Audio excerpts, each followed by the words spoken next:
The chandelier above the Beverly Hills ballroom cast fractured light across 300 faces, each one worth more than Garrett Sullivan would earn in 5 years. He stood in the service corridor behind the kitchen, mop handle resting against his shoulder, watching through the diamond-patterned window as Diana Langford took the podium. Her navy suit caught the light wrong, too stiff, like armor she didn't quite know how to wear. The microphone feedback made half the room wince. She cleared her throat. Her father built this company with his hands and his vision. Langford Aviation Technologies represents 80 years of American innovation, 80 years of proving that family values and cutting-edge engineering can coexist in an industry that worships only the bottom line. Sterling Blackwood rose from the third table, champagne glass already lifted. The room's attention shifted like a flock of birds changing direction. He was 62, silver-haired, the kind of man who wore cufflinks that cost more than Garrett's truck. His smile never reached his eyes. A touching sentiment, Diana. Truly. But let's be honest with these good people. He gestured broadly, taking in the room. This company is a relic. Your father was a giant, yes, but giants age. They fall. What we're witnessing tonight is the last gasp of an era that ended when Boeing swallowed McDonnell Douglas. The market has moved on. Technology has moved on. Perhaps it's time Langford Aviation moved on as well. Scattered applause rippled through the crowd, polite and deadly. Diana's knuckles went white around the podium edge. Garrett could see it from 50 feet away, the way her jaw set, the slight tremor in her shoulders. He'd seen that look before, in cockpits when the instruments started lying and the stick went heavy in your hands. Sterling raised his glass higher. To progress. To inevitable change. To knowing when to step aside gracefully. The applause grew louder. Diana stood frozen, lips parted, no words coming. Garrett turned away from the window, dunked his mop in the bucket, and started on the service hallway floor. The marble here was Carrara, imported, probably cost more per square foot than his monthly rent. He'd been cleaning it for 8 years, 3 nights a week, invisible as the air conditioning. His phone buzzed in his pocket. He ignored it. 20 seconds later, it buzzed again, longer this time. A call. He set the mop against the wall, pulled out the phone. Maggie O'Brien. His neighbor. The woman who watched Beck when his shifts ran long. He answered. Rhett. Her voice was tight. Beck's asking for you. He's okay. Just... He had a moment. Nothing serious. But he wants his dad. On my way. He hung up, looked at the mop, the half-cleaned floor, the window where Diana Langford was now stepping down from the podium, shoulders curved inward like a fighter who'd taken too many body shots. He'd lose this gig if he left early. Probably. But Beck's moments didn't wait for shift changes. He was reaching for his jacket when Diana's assistant burst through the kitchen doors, heels skidding on wet marble. Ashley. 26, Yale MBA, treated service staff like furniture. Her face was blotched red, phone pressed to her ear. I don't care if he's in Cabo. Get him back. No, not tomorrow. Now. She ended the call, dialed again, pacing. Hi, this is Ashley Chen calling on behalf of Diana Langford. We need a charter to San Francisco immediately. She paused, listening. Her expression collapsed. You're joking. She hung up, dialed another number. Garrett pulled on his jacket slowly, watching. Ashley made 7 calls in 4 minutes. Each one ended the same way. Unavailable, booked. Impossible timeline. Her voice rose with each rejection until she was nearly shouting into the phone. Diana appeared in the doorway, still in the navy suit, her makeup perfect except for a slight smudge at the corner of one eye. What's the status? Ashley's hand shook as she lowered the phone. I've called everyone. NetJets, ExoJet, FlexJet, even the regional charters. Nobody can get a crew to LAX in under 90 minutes. My father had a stroke 20 minutes ago at the San Francisco Air Show. Diana's voice was flat, clinical, the way people sound when emotion would shatter them completely. He's at UCSF Medical. They're prepping him for emergency surgery. I have 2 hours to get there before they start, or I don't get to say goodbye. Ashley's eyes filled. Ms. Langford, I'm trying everything. Sterling Blackwood's voice carried from the ballroom, jovial, satisfied. Such a shame about William. A giant in his time, truly. Diana flinched like she'd been slapped. Try harder. Garrett's phone buzzed again. Maggie. He should leave. Beck needed him. That was the only equation that mattered anymore. The only math that made sense in a world that had stopped making sense 8 years ago when the California Highway Patrol knocked on his door at 3 a.m.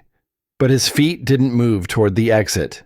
They moved toward the kitchen, toward Ashley's frantic pacing, toward Diana's carefully controlled breathing. He reached the doorway. Both women looked at him, looked through him, their eyes sliding past like he was part of the wallpaper. I can fly it. The words hung in the air for 3 seconds. Ashley stopped mid-pace. Diana's head turned slowly, her gaze finally focusing on him, really seeing him for the first time in 8 years of passing in hallways and elevators. What did you say? The Gulfstream G650 in Hangar 3. I can fly it to San Francisco. Wheels up in 15 minutes.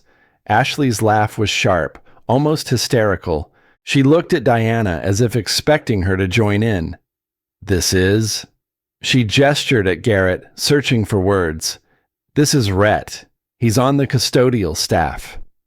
Diana took 2 steps closer.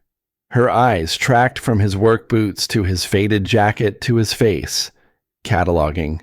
Assessing. She was 38, but looked older in this light. Tired in a way that went bone deep. You're serious. Yes, ma'am. You can fly a Gulfstream G650. You. The man who's been mopping my floors for. She trailed off, uncertainty cracking through her composure. 8 years. Garrett kept his voice level. And yes, ma'am, I can fly it. Diana's lips curved into something that wasn't quite a smile, something cold and desperate. Ashley, call security. Wait. Garrett raised his hands slightly, palms out.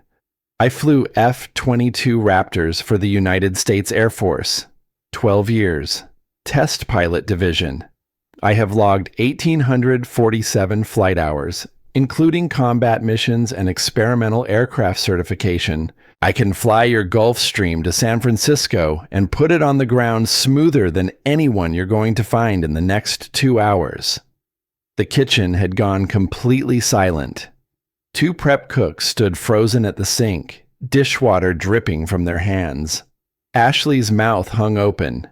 Diana stared at Garrett like he was a puzzle whose pieces had been scattered across the floor and suddenly snapped together in a pattern that made terrible, impossible sense. Prove it. Her voice was quiet now.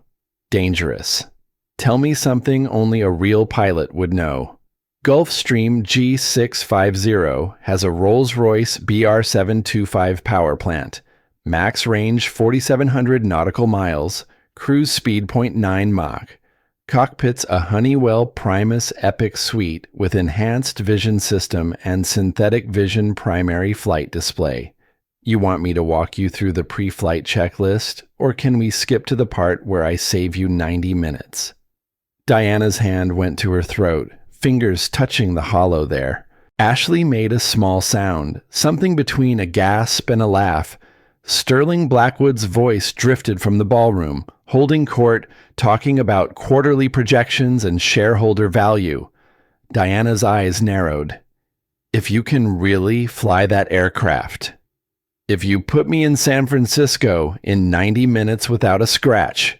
She paused, and Garrett saw something flicker across her face, something reckless and raw. I'll marry you. That's my promise. Right here, right now, in front of Ashley.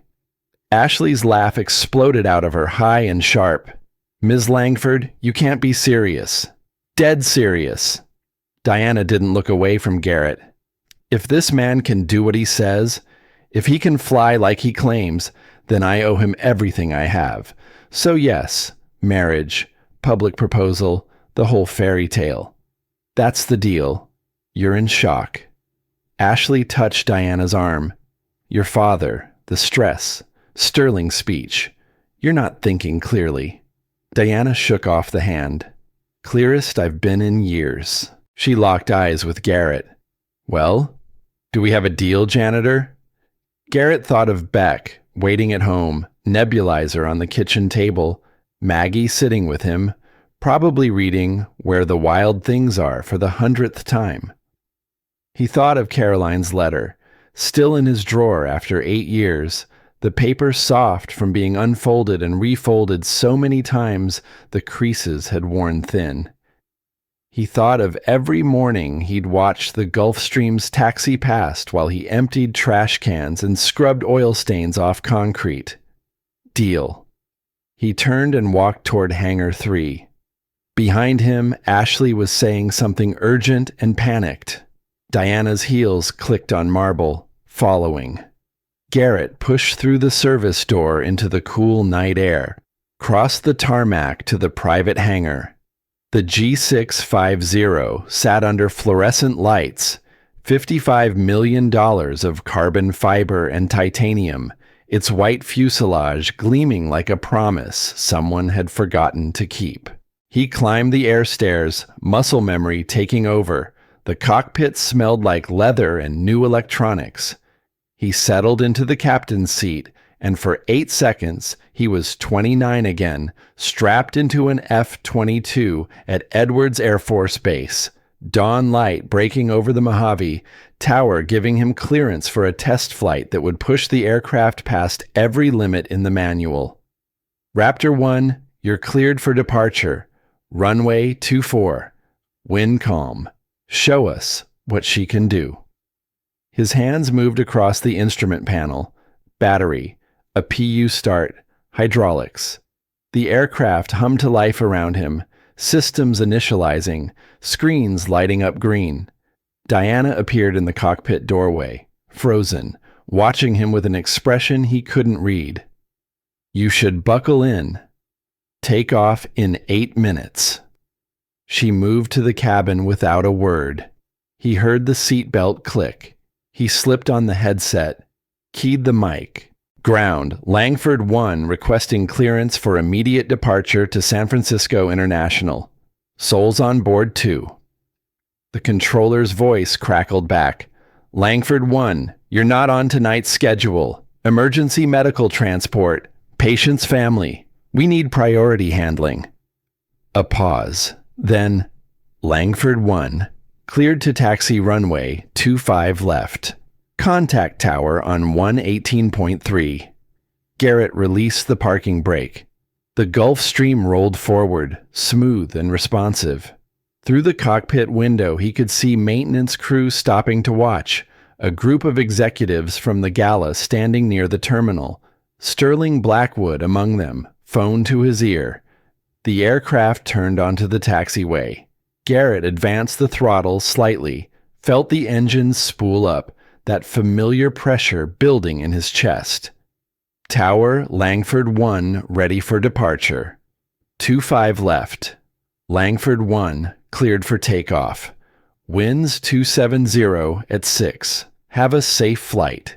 He pushed the throttles to take off power. 12,000 pounds of thrust pressed him back into the seat.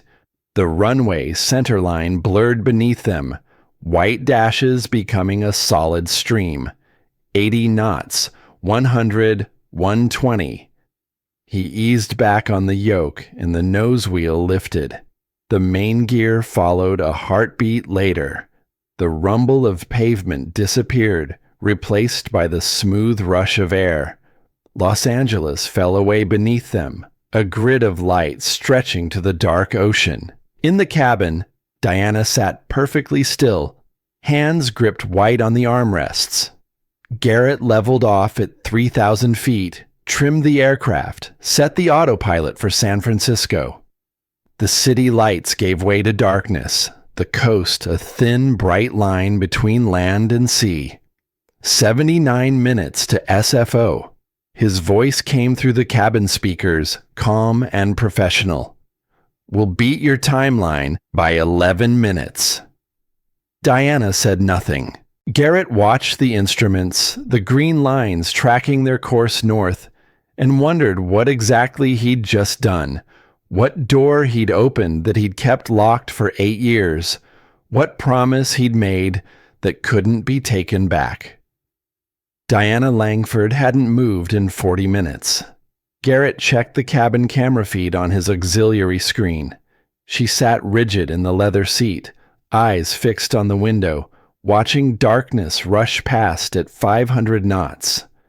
Her hands had finally released the armrests, but now gripped her phone, thumbs motionless above the screen like she'd forgotten how to type. He adjusted their descent profile, began the approach checklist.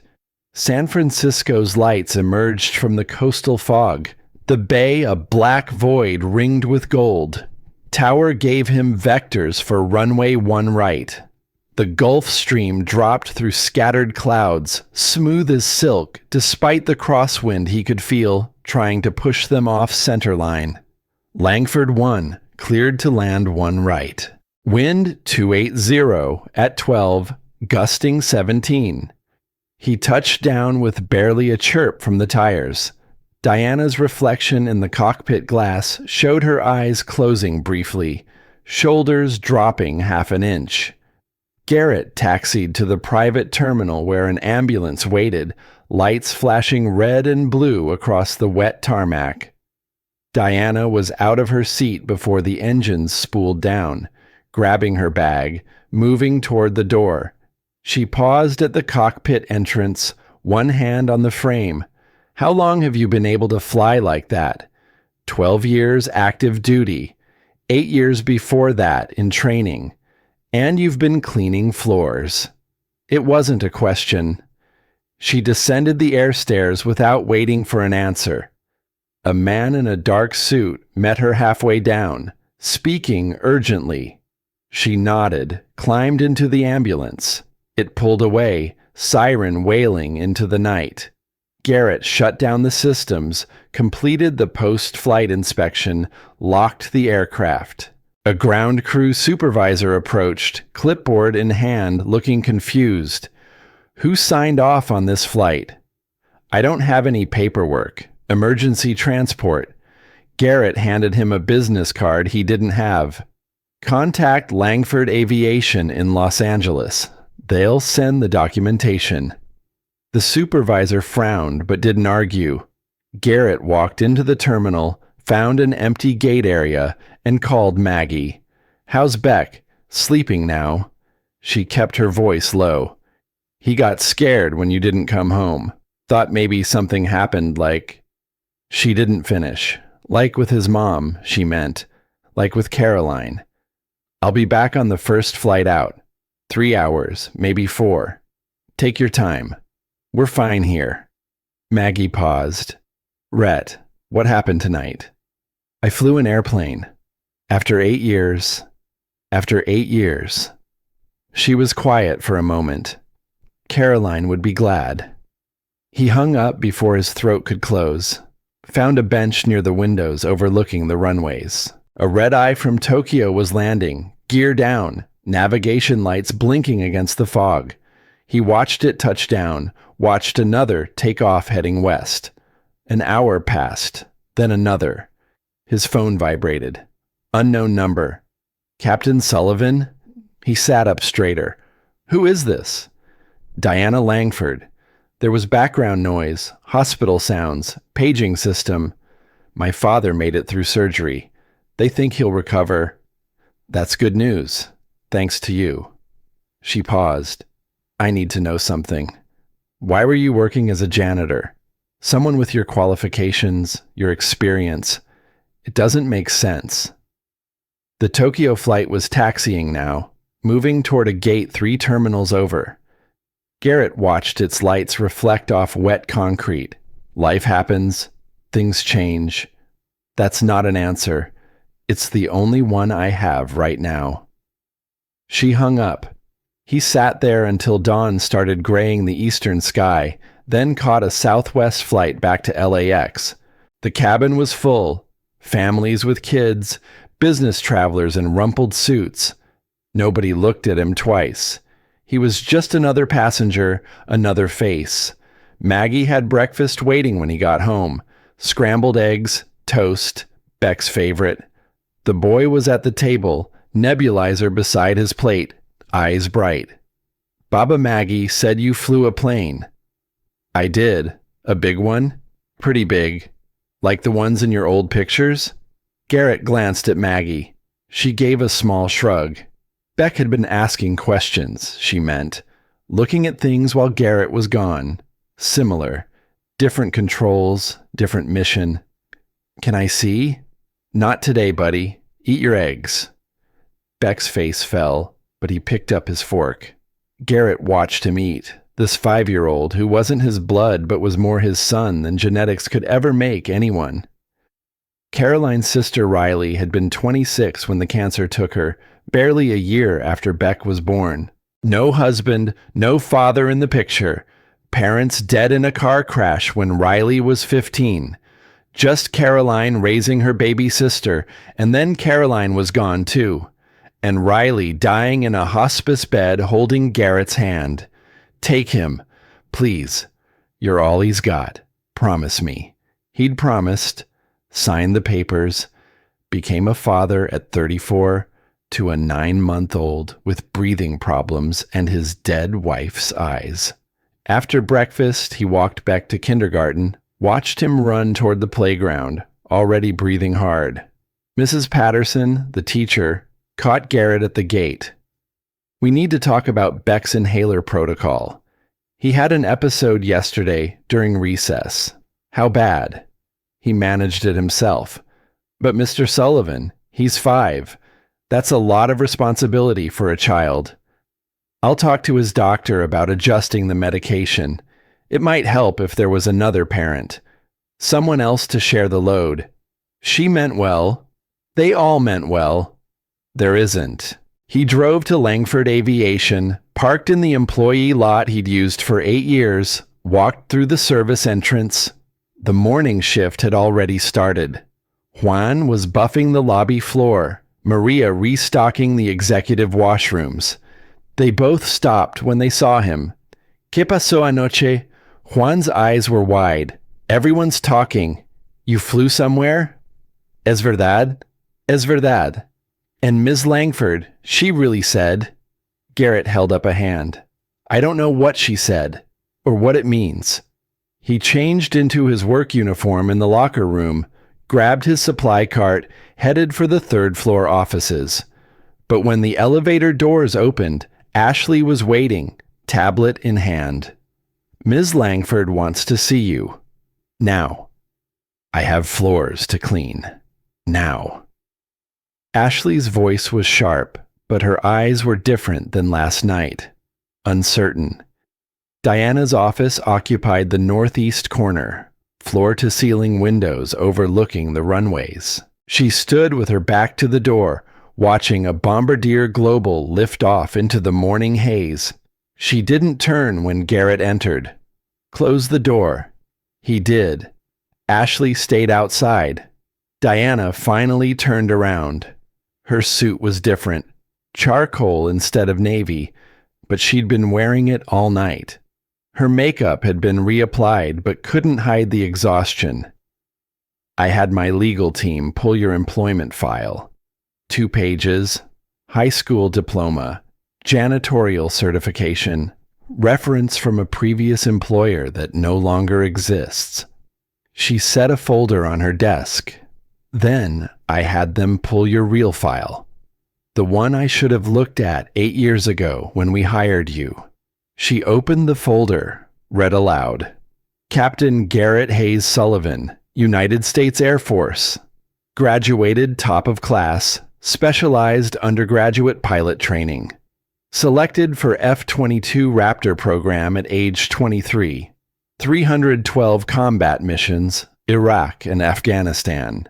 Test pilot certification, Edwards Air Force Base. Medal of Valor for actions during a mission I can't read about because it's still classified. She looked up.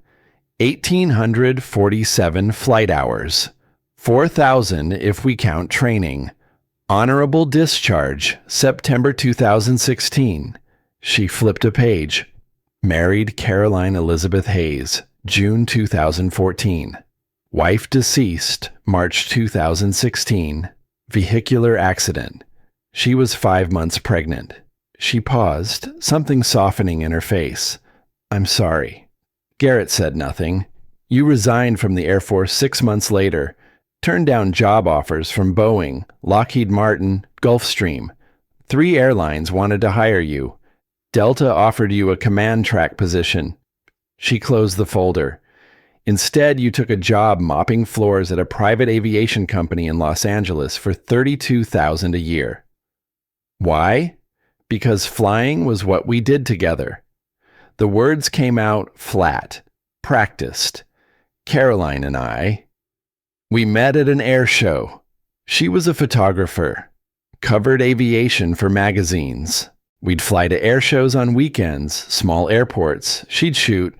I'd talk shop with other pilots. Flying meant her. And when she died, flying meant. He stopped. Grief. Diana's voice was quiet. Something like that. She walked to the window, arms crossed. My father built this company from nothing. Started with crop dusters in the Central Valley in 1944, worked his way up to corporate jets. My mother died when I was 15. After that, he lived in his office. Slept here more than he slept at home. I inherited the company at 28 when he had his first stroke. She turned back. I've spent 10 years trying to prove I deserve it, that I'm not just riding his legacy. And last night, Sterling Blackwood stood up in front of 300 people and said, I've failed. Garrett waited. Then you show up. Some janitor I've never really looked at, never really seen, and you save my life. Not with a mop. With skills I didn't know existed. She sat on the edge of her desk. I made you a promise last night. A stupid, desperate promise. And normally I'd laugh it off, blame it on shock.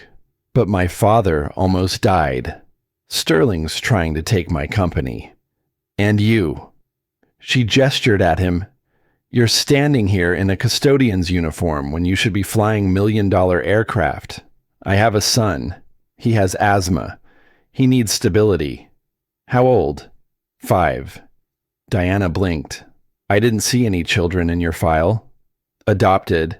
My wife's sister's child. I'm all he has. She studied him for a long moment. What would it take to get you back in a cockpit? Not full-time. Contract basis, charter flights, demonstrations, whatever we need. I can't risk it. If something happens to me, Beck goes into the system. We have insurance, death benefits, disability coverage. It's not about money. Then what is it about? Fear. The word hung between them, sharp and true. I'm afraid if I start flying again, I'll remember too much. I'll want it too much. And wanting things is how you lose them. Diana reached into her desk drawer, pulled out a contract. I'm offering you $165,000 a year, full benefits, flexible schedule. You'd report directly to me. She slid it across the desk.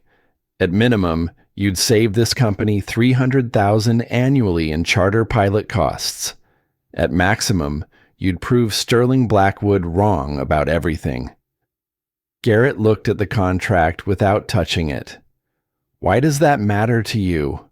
Because my father's dying, and I need to prove I can run this company without him. Because Sterling wants to gut Langford Aviation and sell the pieces. Because last night you did something most people can't do, and you did it without hesitation. She leaned forward. And because I keep my promises, even the stupid ones. He picked up the contract, scanned the first page.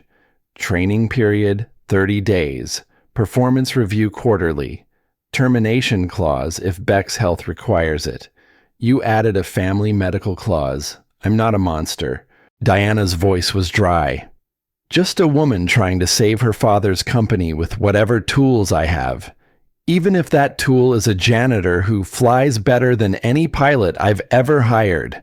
I need to think about it. You have 48 hours. After that, the offer expires. She stood, walked back to the window. You can go. Garrett set the contract down, headed for the door. Her voice stopped him. Captain Sullivan, when you flew last night, did it feel like you were betraying her? He didn't turn around. It felt like breathing after being underwater for 8 years. The drive home took 40 minutes in midday traffic. Beck was already back from kindergarten, sitting at the kitchen table with Maggie, drawing pictures of airplanes. Terrible airplanes, wings in the wrong places, engines that defied physics. But airplanes nonetheless. Daddy! He jumped up, ran over. I drew you flying. Garrett looked at the picture. A stick figure in a cockpit, smile on its face, clouds around it shaped like hearts. That's beautiful, buddy. Are you gonna fly more? I don't know yet. Beck's face fell, but you're good at it. Baba Maggie showed me the pictures from before. You looked happy. Maggie had the grace to look apologetic. He was asking questions. I thought it might help him understand. Garrett knelt down, eye level with his son. Flying is complicated, Beck. It takes a lot of time.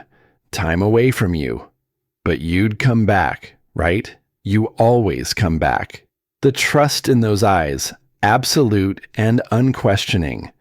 Caroline's eyes, Riley's eyes, looking at him like he was capable of anything, always.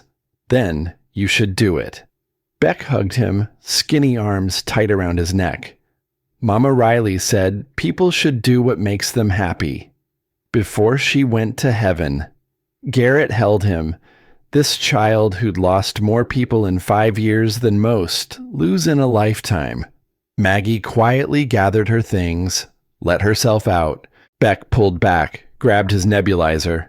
Time for my treatment. You can stay with me. They sat together on the couch, the machine humming, medication misting into Beck's small lungs. Garrett watched his chest rise and fall, counted breaths like he counted heartbeats when the boy slept, always making sure they kept coming. That evening, after Beck was asleep, Garrett opened the bottom drawer of his dresser. Beneath old flight suits and folded uniforms was a wooden box. He lifted it out, opened it. Caroline's letter lay on top, the paper worn soft.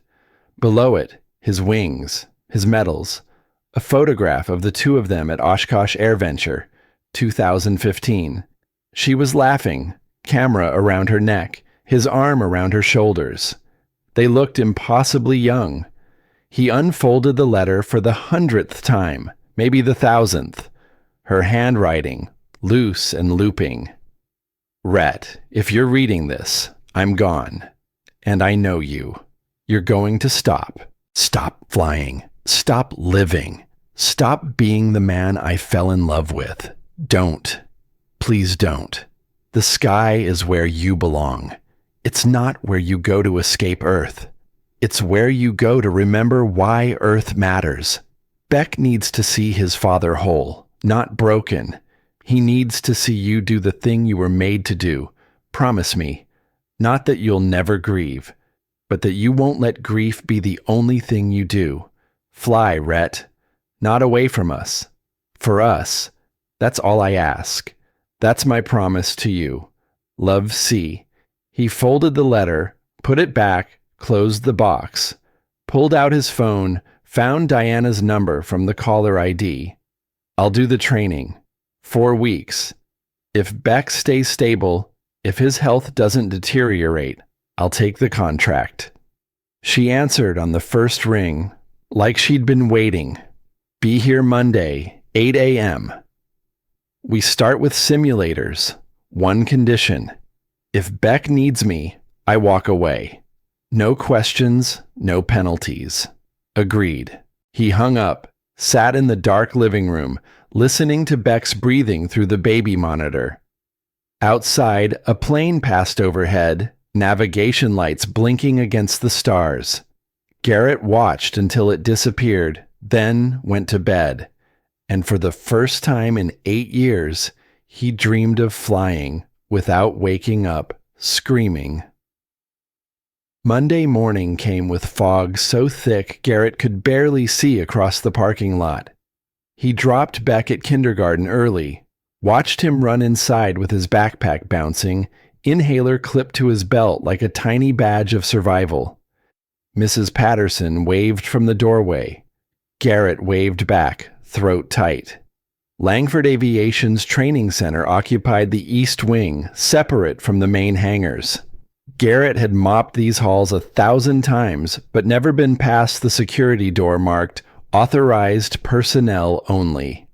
His badge, new, laminated, Captain G. Sullivan printed across the bottom, beeped green. The door clicked open. Inside, the walls were covered with aircraft schematics, flight profiles, photographs of every jet Langford had ever operated. A gray-haired man stood at the simulator bay window, arms crossed, watching technicians run diagnostics. He turned when Garrett entered. "You must be Sullivan." The voice was gravelly, shaped by decades of compressed air and jet fuel. "Hank Morrison. I run the training program." They shook hands.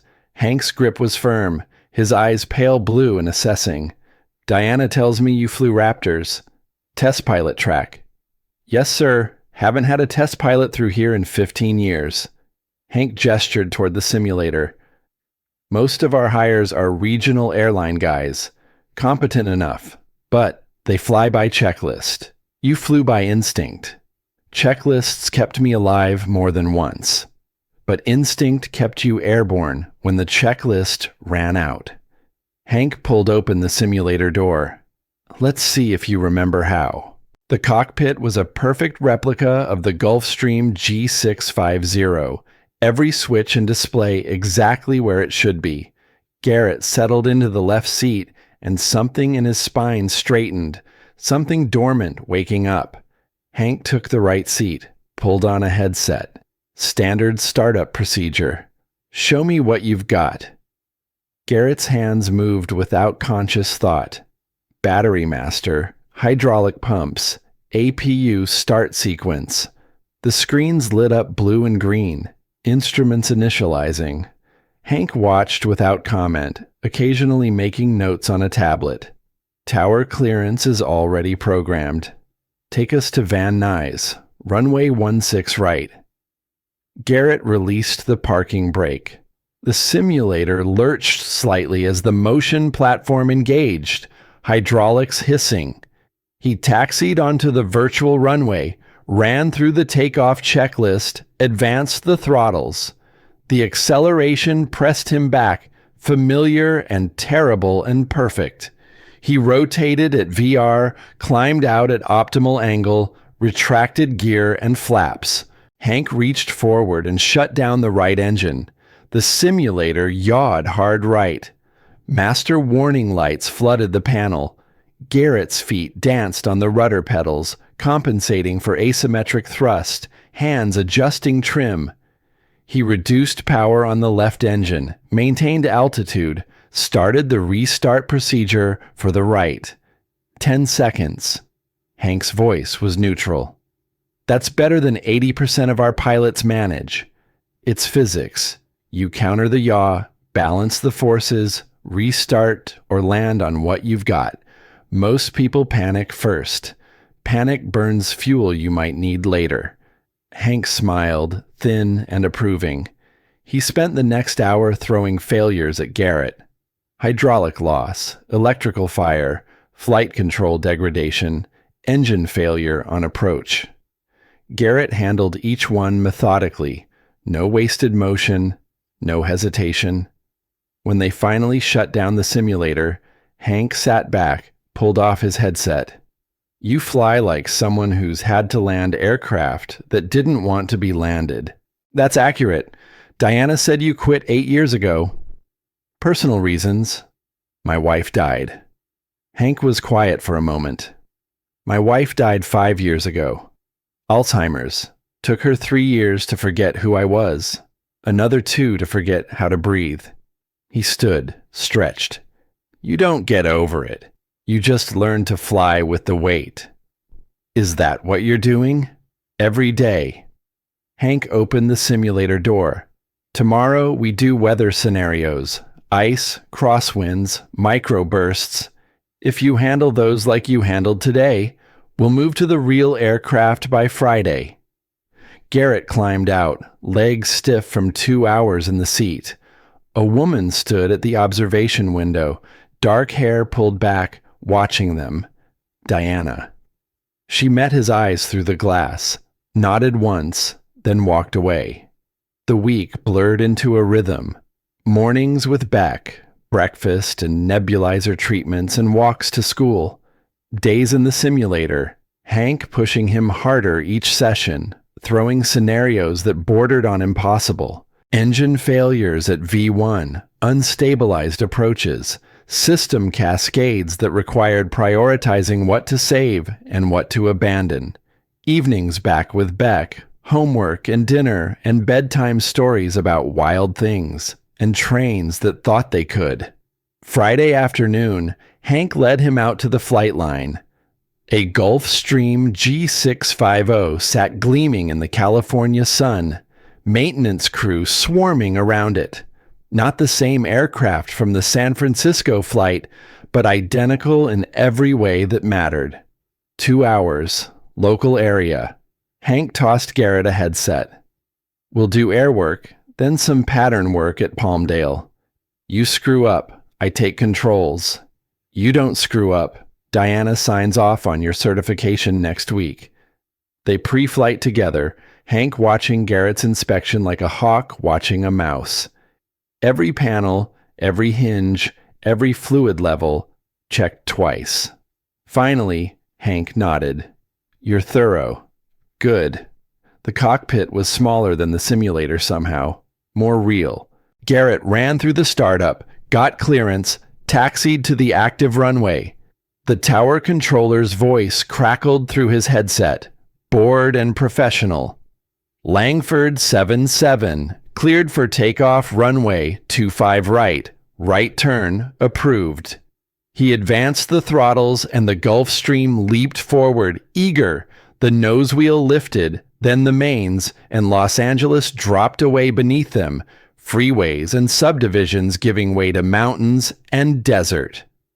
At 10,000 feet, Hank pointed east. Give me a 60-degree bank, full 360. Show me you can load this airframe up. Garrett rolled the aircraft smoothly, G-forces pressing them into their seats. The horizon tilted vertical, desert and sky swapping places. He held the bank angle precise, rolled out exactly on heading. Hank grunted approval. Aileron roll. Nice and easy. Garrett hesitated. That's outside normal flight parameters. I know what it is. Do it anyway. He rolled the aircraft inverted, held it for 3 seconds while loose items drifted to the ceiling, then completed the rotation. His stomach lurched, but his hands stayed steady. When's the last time you did that? Test program 2014. Different aircraft. You fly like you never stopped. Hank pointed at the heading indicator. Palmdale's 40 miles northeast. Take us there. Full pattern, 3 landings. The approaches were textbook. Garrett flew each one by the numbers, greased every landing, touched down within 50 feet of his aim point every time. On the third go-around, Hank reached over and pulled the right throttle to idle. Single engine landing. Show me. Garrett compensated instantly, adjusted his approach path, landed long but controlled. Rolled to a stop, the right engine still at idle. Hank reset the throttle, keyed the radio. Tower, Langford. 7-7 is ready to depart, returning to LAX. On the flight back, Hank was quiet, just watching the instruments, watching Garrett's hands. They landed into the setting sun, taxied back to the ramp, shut down. Hank unbuckled, turned to face him.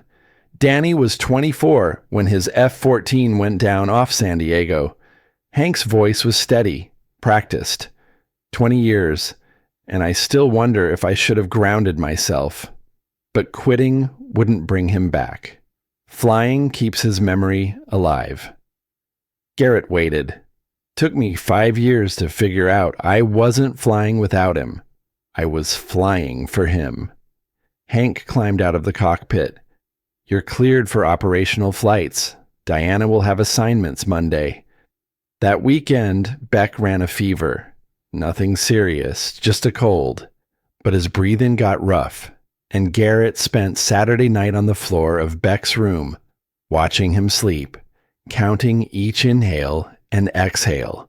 Sunday morning, the fever broke. Beck wanted pancakes. Garrett made them.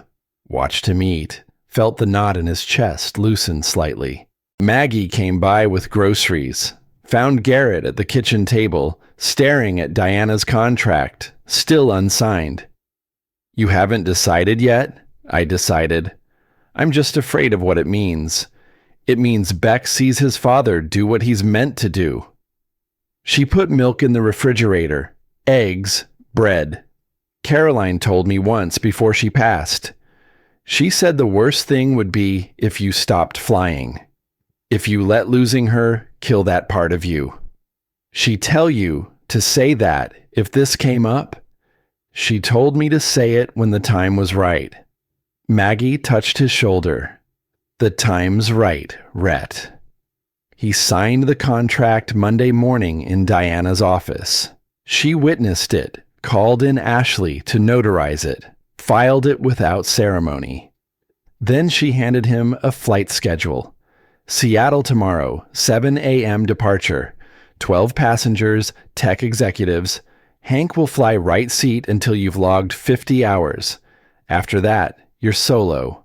Understood. Don't make me regret this. I won't. She almost smiled. I know. The Seattle flight was smooth, uneventful.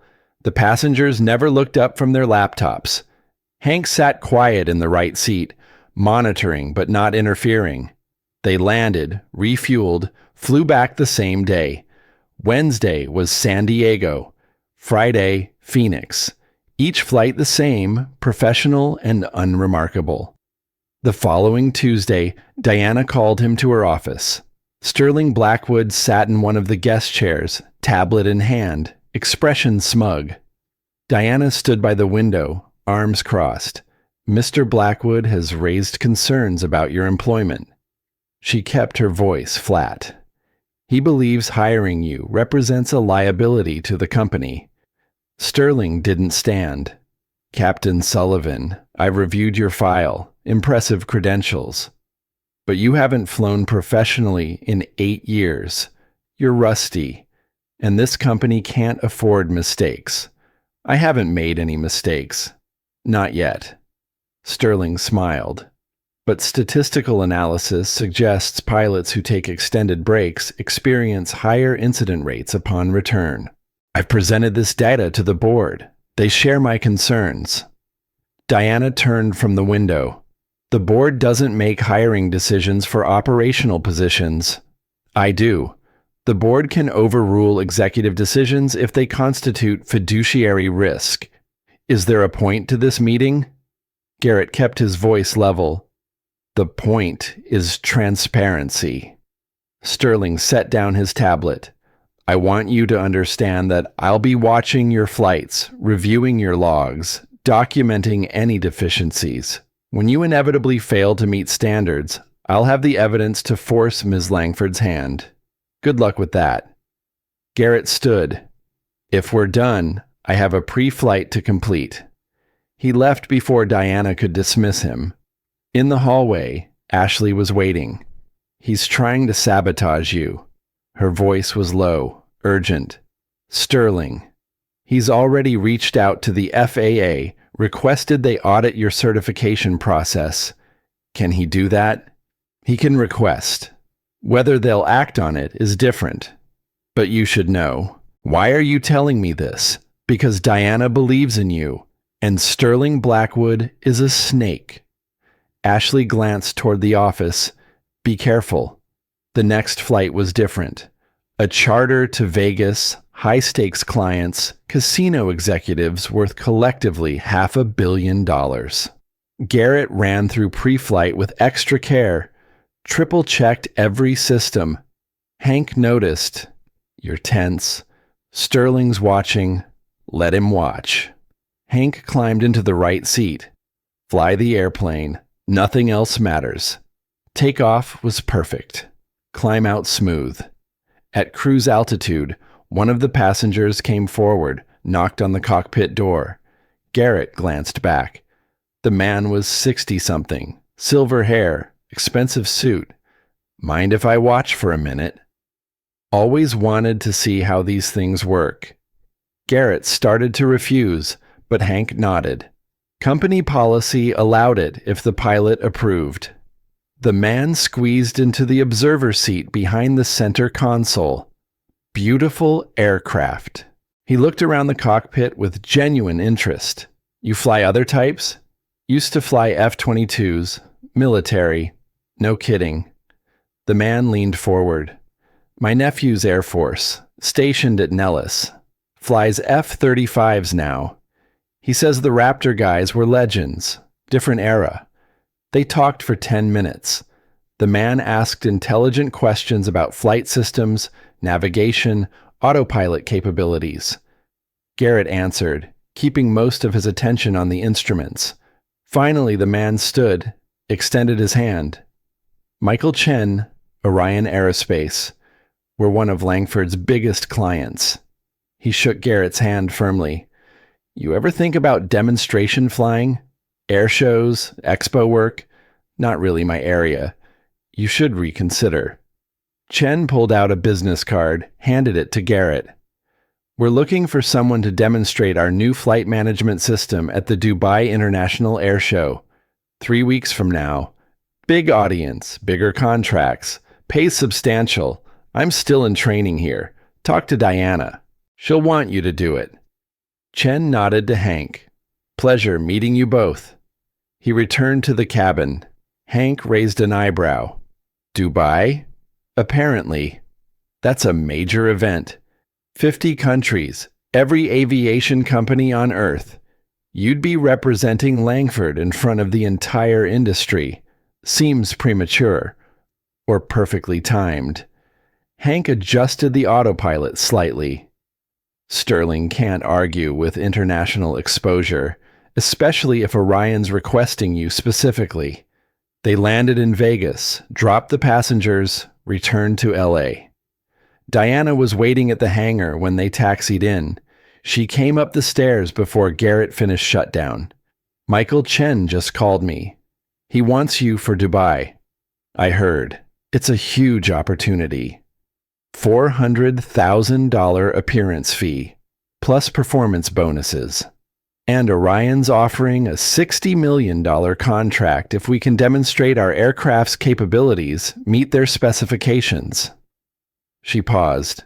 "But it's 3 weeks away. You'd need to be certified for precision demonstration flying. Aerobatics, tight patterns, the whole show." "I'm not ready for that." Hank disagrees. Diana glanced at the older pilot. "He says you're the best natural stick he's seen in 20 years. Hank shrugged. "It's true. Beck starts first grade in a month. I can't leave him for 5 days." "Bring him." Diana's voice was firm. "Bring your neighbor, too. The woman who watches him. Langford will cover all expenses.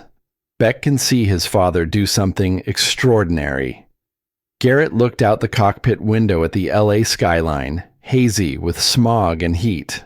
Somewhere out there, Beck was at kindergarten, probably doing art projects, probably needing his inhaler soon, probably fine without Garrett hovering. What's the catch? Sterling will use this as ammunition if you fail. If you crash, if you even make a mistake, he'll have grounds to terminate your contract and probably get me removed as CEO. Diana met his eyes. But if you succeed, we save the company. We prove Langford Aviation is still relevant. And you get to show the world what you can do. No pressure. She almost smiled. None at all.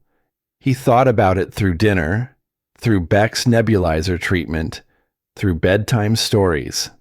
After Beck fell asleep, Garrett sat on the apartment's small balcony, watching planes pass overhead, red and green lights blinking against the dark. His phone rang. Diana. I need an answer. If I do this, Beck's safety comes first. If anything happens with his health, I pull out immediately. Agreed. And I want Hank as my trainer. Nobody else. He's already volunteered. Garrett took a breath. Then yes, I'll do it. Training starts tomorrow. 6 a.m., Diana hung up. The next 3 weeks were the hardest he'd worked since test pilot school. Hank pushed him through every advanced maneuver in the book. Steep turns at extreme bank angles, precision approaches within meter tolerances, high-speed low passes, maximum performance takeoffs. They flew twice a day, sometimes 3 times. Garrett's hands developed new calluses from gripping the yoke. His shoulders ached from fighting control loads. Beck noticed the change. Daddy, you smell like airplanes now. Is that bad? No. Beck hugged him. I like it. You smile more. It was true. Despite the exhaustion, despite the pressure, Garrett felt something shifting inside him. The weight hadn't disappeared, but it had redistributed somehow, balanced differently. Caroline's absence still hurt, but the hurt didn't consume everything anymore. 10 days before Dubai, Sterling showed up at the training hangar. He stood in the observation room, watching Garrett run through a practice sequence, tablet recording everything. When Garrett landed, Sterling was waiting on the ramp. Interesting flying, Captain. Very aggressive. It's within aircraft limitations, barely.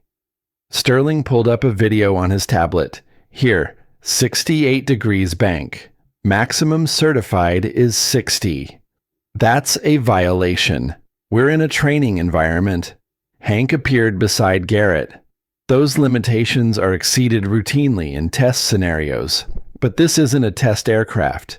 This is a certified commercial jet. Sterling smiled. I've documented 17 instances of you exceeding operational parameters. That's grounds for FAA review. Document whatever you want. Garrett turned to walk away. I also found something interesting in your file. Sterling's voice stopped him. Your last flight before resignation. March 2016. An F-22 Raptor landed at Edwards with significant damage. Pilot error suspected but never confirmed. That was you, wasn't it? Garrett's jaw tightened. That flight was cleared by the review board, but they didn't rule out pilot error. They ruled it inconclusive. Sterling stepped closer. So here's my question, Captain. What if you make another mistake? What if this time, instead of landing a damaged fighter jet, you crash a $50 million aircraft full of paying passengers? Can you live with that? The words hit like fists. Garrett forced himself to breathe, to not react, to not give Sterling the satisfaction.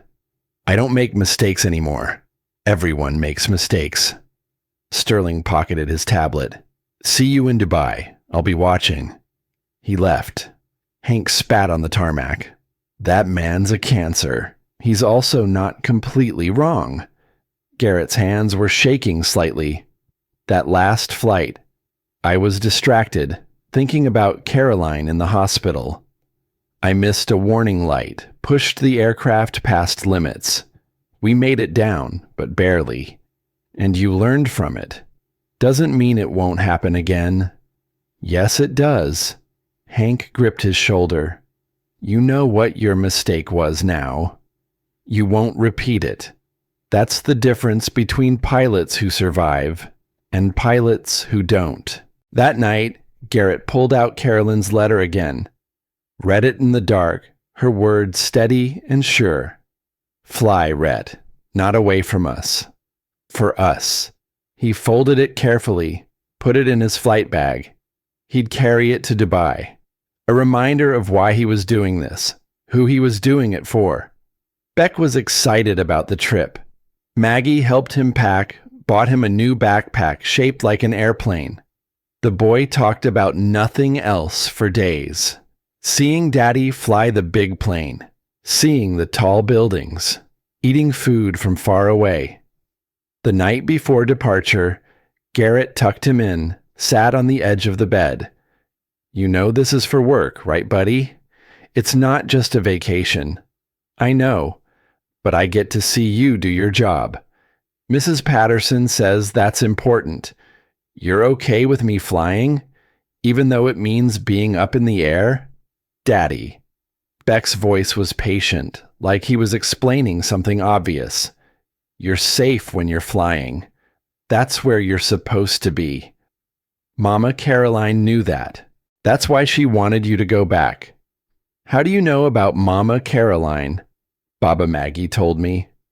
And I found her picture in your drawer. She was pretty. Yeah, she was. Beck yawned, eyes closing. I think she'd be happy you're flying again. I think she's watching from heaven, making sure you don't crash. Probably right, buddy. Love you, Daddy. Love you too. Garrett sat there until Beck's breathing deepened, became the steady rhythm of sleep.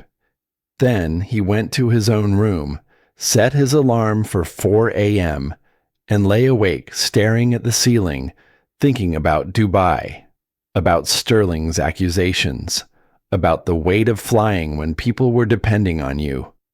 Eventually, exhaustion won. He slept, dreamless and deep, and woke to the alarm with a clarity he hadn't felt in years.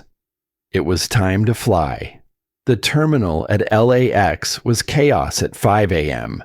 Families shuffling through security, business travelers clutching coffee like lifelines, announcement chimes echoing off the ceiling.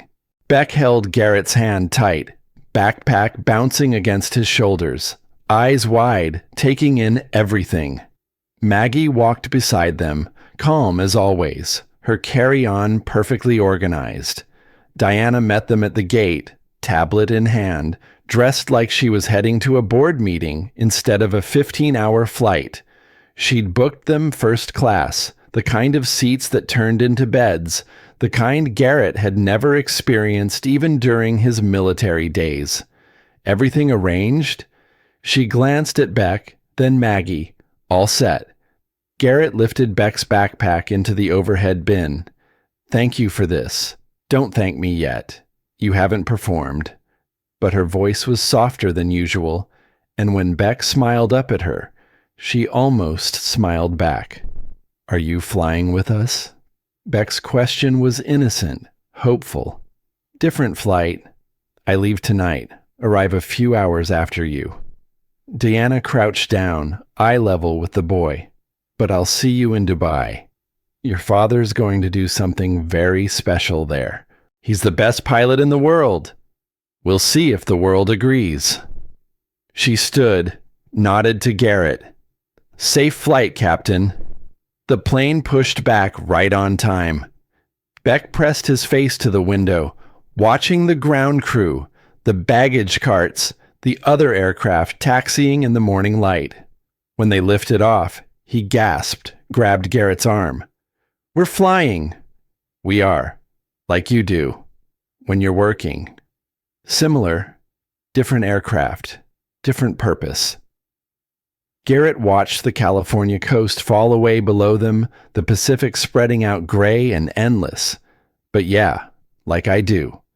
Maggie pulled out a book, settled in for the long haul. Beck lasted 2 hours before the excitement wore off, and sleep claimed him. Garrett reclined the boy's seat, covered him with a blanket, then pulled out his tablet. The Dubai flight profile was loaded, every maneuver mapped, every timing calculated.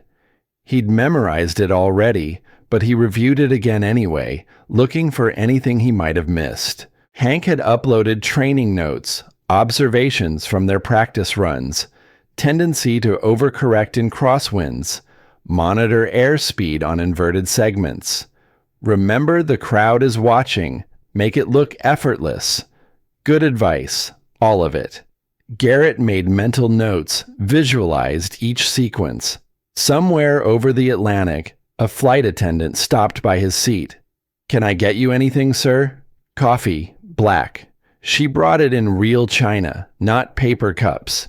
He sipped it slowly, staring out the window at nothing but ocean and clouds. His phone had no signal out here, no connection to the world below. For the first time in weeks, his mind went quiet. No Beck to worry about, no Sterling to fight against, no Diana expecting miracles.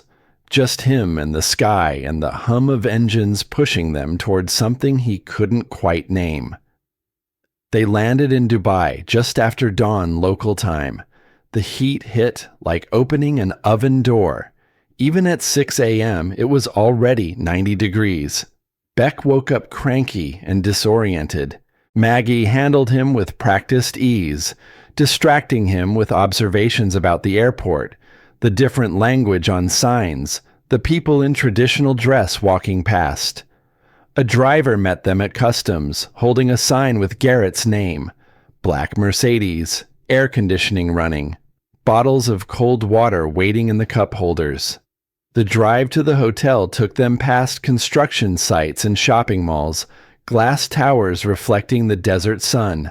The hotel was absurd. 50 stories, marble lobby, chandelier the size of Garrett's apartment. Their rooms overlooked the marina, yachts bobbing in water so blue it looked fake. Beck ran from window to window, pointing out boats, buildings, birds he didn't recognize. Maggie unpacked with quiet efficiency. Garrett checked his phone. Message from Hank. Aircraft arrived. Pre-flight scheduled for 1400 hours. Get some rest. He tried. Lay on the bed that was too soft, too big, too expensive. Sleep wouldn't come. His mind kept running through the flight profile, through everything that could go wrong, through Sterling's words. Everyone makes mistakes. Finally, he gave up, took a shower, changed into clean clothes. Maggie was watching TV with Beck, some cartoon dubbed into Arabic with English subtitles. Beck was already fighting to stay awake despite his fascination. "I'm heading to the airport. Pre-flight checks. We'll be fine." Maggie barely looked up. "Go do your job." The expo grounds were massive, dozens of aircraft on display, hundreds of corporate booths, thousands of people wandering between them. Garrett found the Langford hangar on the north end. The G650 sat inside, already polished, already perfect. Hank was underneath, inspecting the landing gear with a flashlight. How was the flight? Long. Garrett grabbed a flashlight, joined him. "Everything check out?" "So far." Hank pointed at a hydraulic line. "This fitting's a little loose. Not dangerous, but I want it tightened before tomorrow." They spent 3 hours going over every inch of the aircraft.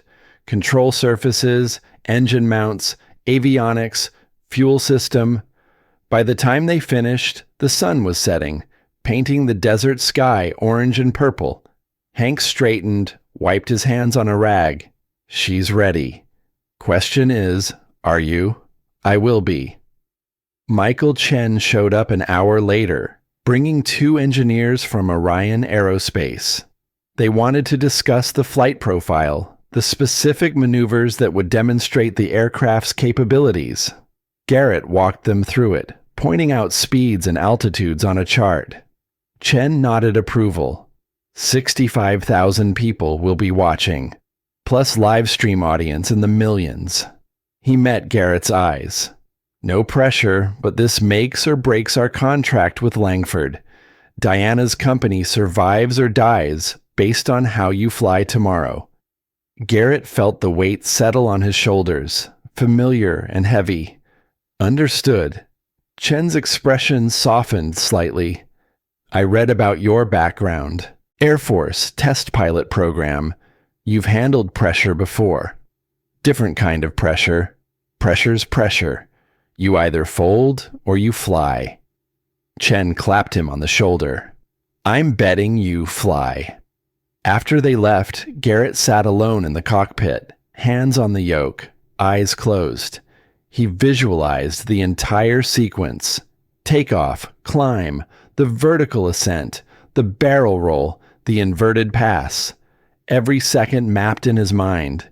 When he opened his eyes, the hangar was dark except for a few safety lights. His phone showed 2,200 hours. He should get back to the hotel, try to sleep. Diana was in the lobby when he arrived, standing by the fountain, staring at her phone. She looked up as he approached. Couldn't sleep either? Pre-flight ran long. How's the aircraft? Perfect. He stood beside her, both of them watching water cascade over polished stone. Tomorrow's going to work. You sound certain. I have to be. Doubt kills you faster than mechanical failure. She was quiet for a moment. My father woke up this afternoon.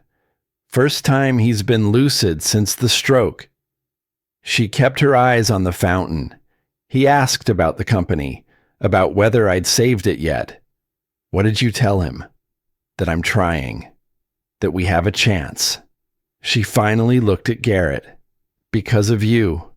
Because you took a chance on a janitor. Because I saw what everyone else missed.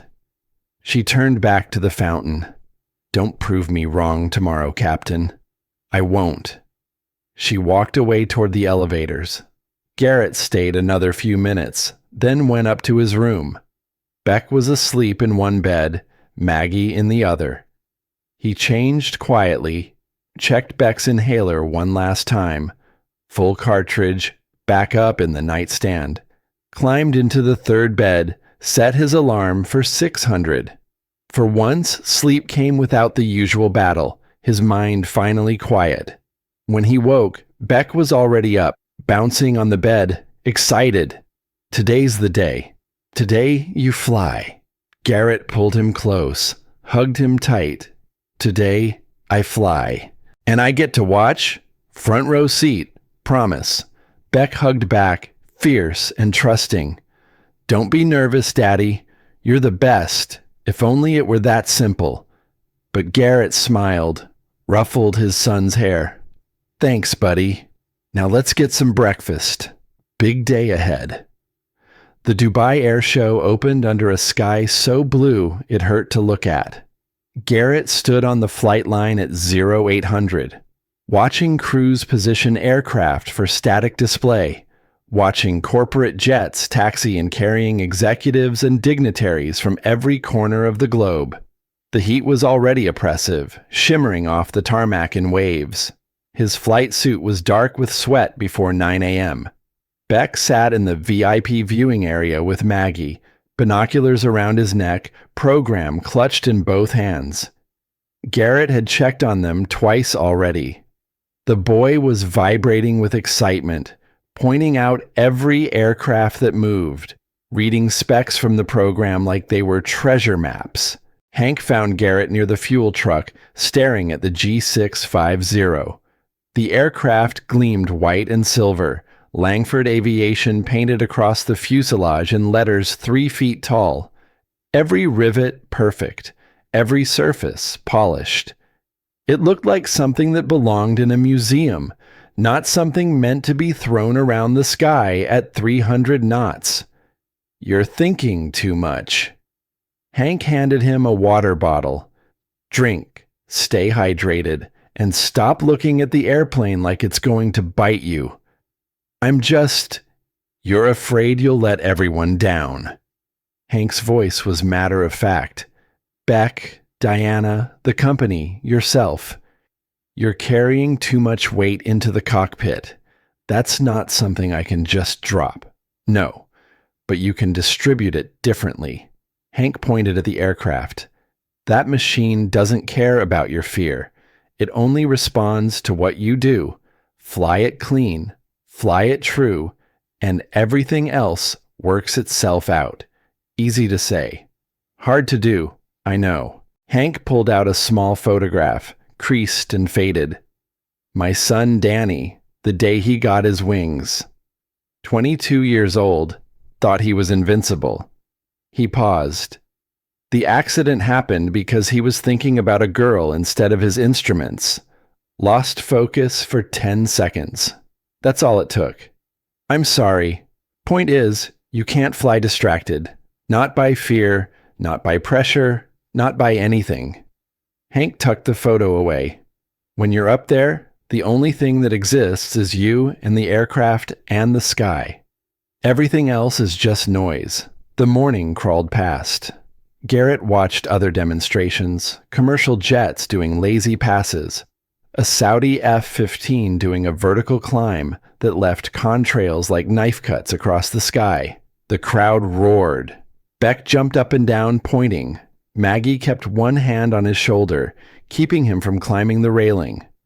At 1100, Diana appeared, escorted by Michael Chen and 3 Orion executives.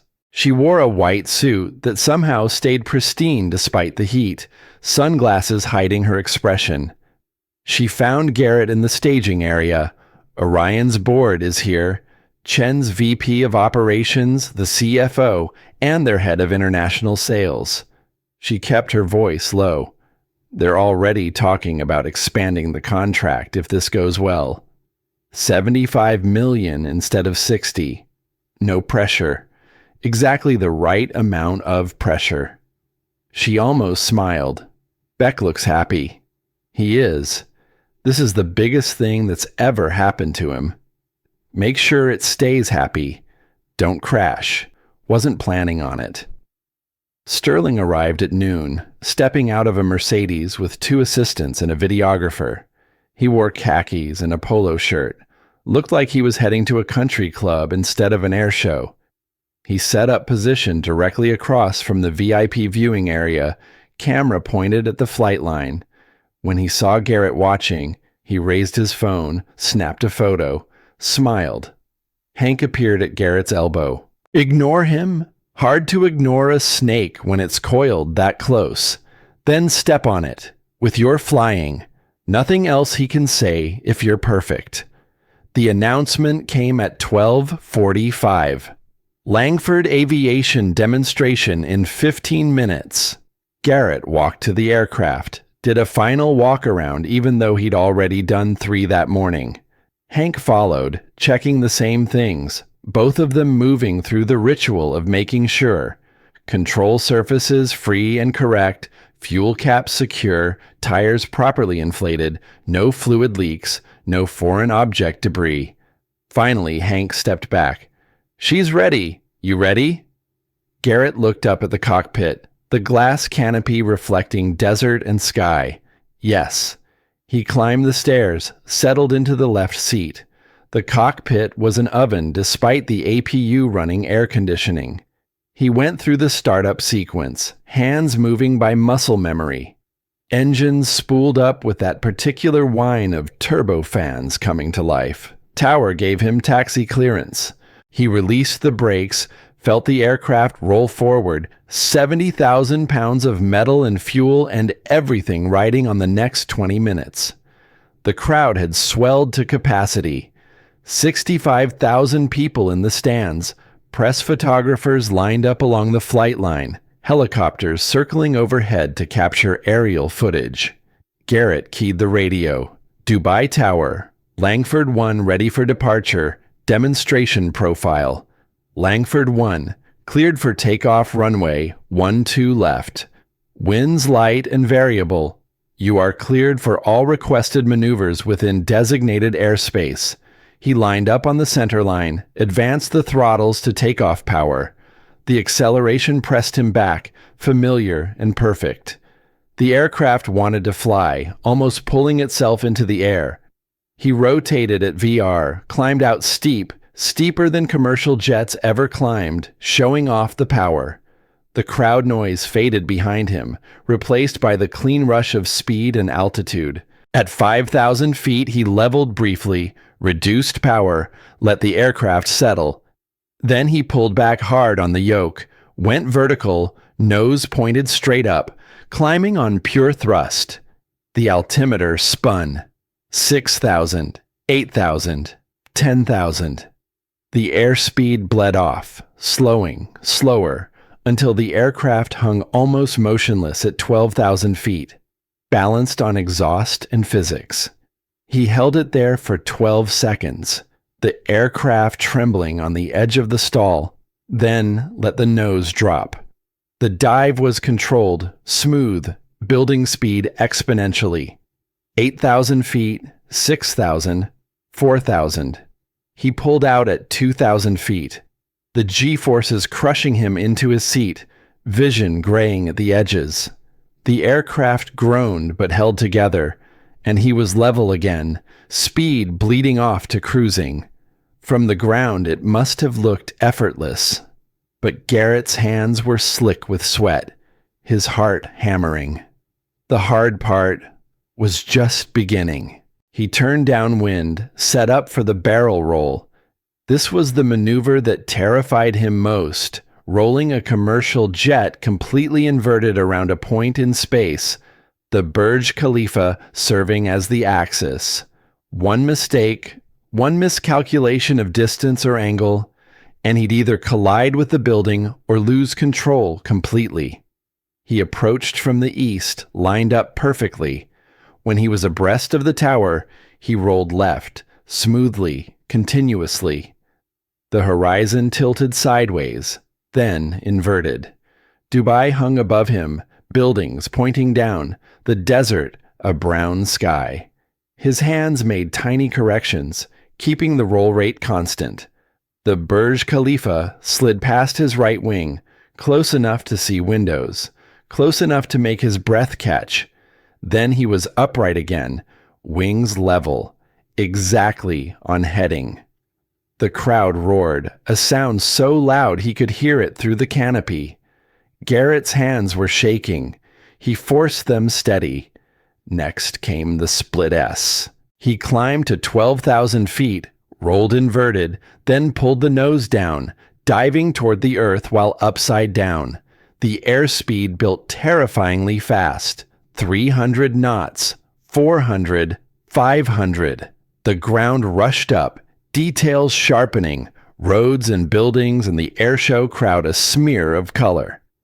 At 800 feet, he rolled upright and pulled, hard, bleeding speed and altitude in a desperate equation.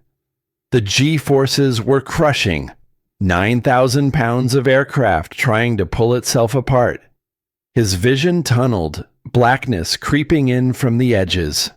But the aircraft held, and he was level again at 500 feet, thundering past the crowd at 400 knots, low enough to feel the ground effect cushioning the wings. He climbed back to 5,000 feet, set up for inverted flight. This was pure demonstration, showing that the aircraft could fly upside down, that its systems could handle negative G-forces. He rolled inverted and held it, flying over the Persian Gulf with the water above him and the sky below. 45 seconds. Every second his inner ear screaming that this was wrong, gravity pulling him against the harness, blood pooling in his head. He rolled upright, grateful beyond words to have the world oriented correctly again. One maneuver left. The Cuban 8, a figure 8 pattern that required absolute precision. He set up, climbed, began the sequence, loops and rolls and reversals, scribing that perfect 8 across the sky. The crowd couldn't see the pattern from the ground, but the cameras would, and the footage would show whether he'd nailed it or missed by even a few degrees. He finished the final loop, rolled upright, and his master warning light illuminated. Right engine oil pressure. The yellow light glowed steady, accusing. Garrett's eyes snapped to the gauge. Oil pressure dropping, not catastrophically, but steadily. 40 pounds per square inch, 35, 30. He reduced power on that engine immediately, started calculating. Could he land on one engine? Absolutely. Should he declare an emergency?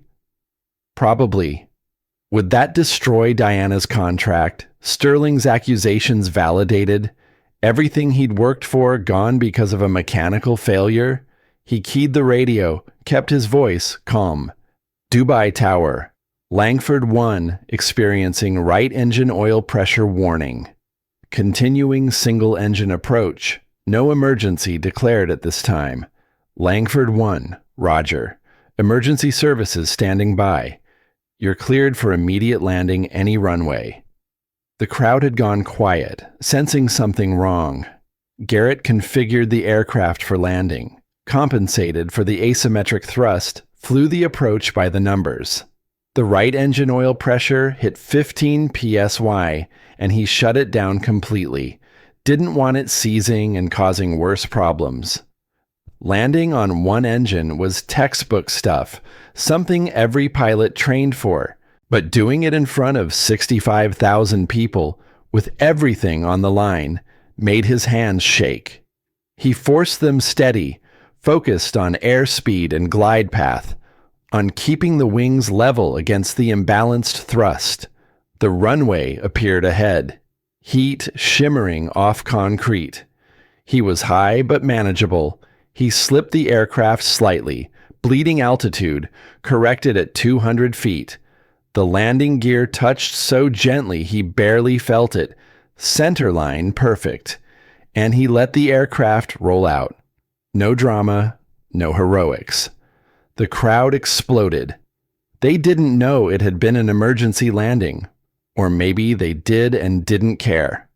All they saw was perfection.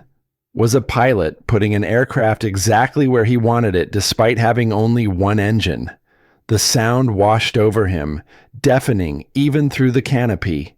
He taxied back to the ramp, shut down the remaining engine.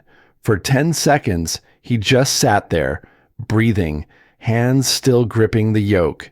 Then he unbuckled, climbed out into heat and noise and chaos. Michael Chen was there first, grabbing his hand, pumping it. That was extraordinary. Absolutely extraordinary. Engine failure, and you landed like nothing was wrong. Just doing the job. The Orion executives crowded around, all talking at once, hands reaching to shake his. Diana appeared through the crowd, her face carefully neutral, but her eyes bright. Well done, Captain. Had some help from physics. And skill. She lowered her voice. Sterling's already spinning this as evidence of poor maintenance. But Chen told the press it proves our pilots can handle anything. Beck broke through the crowd, Maggie trailing behind trying to keep up. The boy launched himself at Garrett, wrapping around his waist. "Daddy, you did it. You flew upside down and everything." Garrett picked him up, held him tight. "Not so loud, buddy. My ears are still ringing. That was the coolest thing I've ever seen." Beck's eyes were huge. "Can you teach me to fly like that? When you're older?" "Much older." Maggie smiled, relieved. "That took years off my life." But Beck loved every second. The press descended then. Cameras and microphones and questions shouted in 3 languages. Garrett set Beck down, faced them. He answered mechanically, the words coming from some autopilot part of his brain while the rest of him just tried to process what had happened. Finally, Diana's security team cleared a path, got him back to the hangar. Hank was already under the aircraft, inspection panel open, checking the oil system. Loose fitting.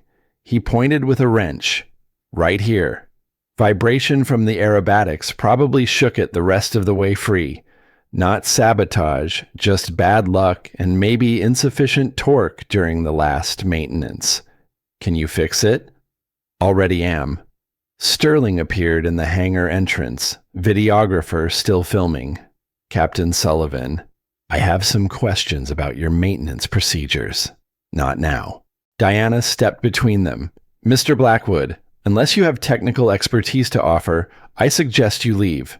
This aircraft nearly crashed. This aircraft performed flawlessly despite a minor mechanical issue. Diana's voice was ice. The pilot handled it perfectly, landed safely, and completed the demonstration to standing ovation. Orion has already increased their contract offer to $75 million. Sterling's jaw tightened. The FAA will still want to review. Let them. Diana pulled out her phone, showed him the screen. I've already received calls from 4 other companies requesting Captain Sullivan for their demonstrations. His safety record speaks for itself. We'll see what the board says. The board will say whatever I tell them to say. She stepped closer. You've lost, Sterling. This contract saves the company. Your vote to remove me fails. And your attempt to undermine my pilots just made you look petty in front of the entire industry.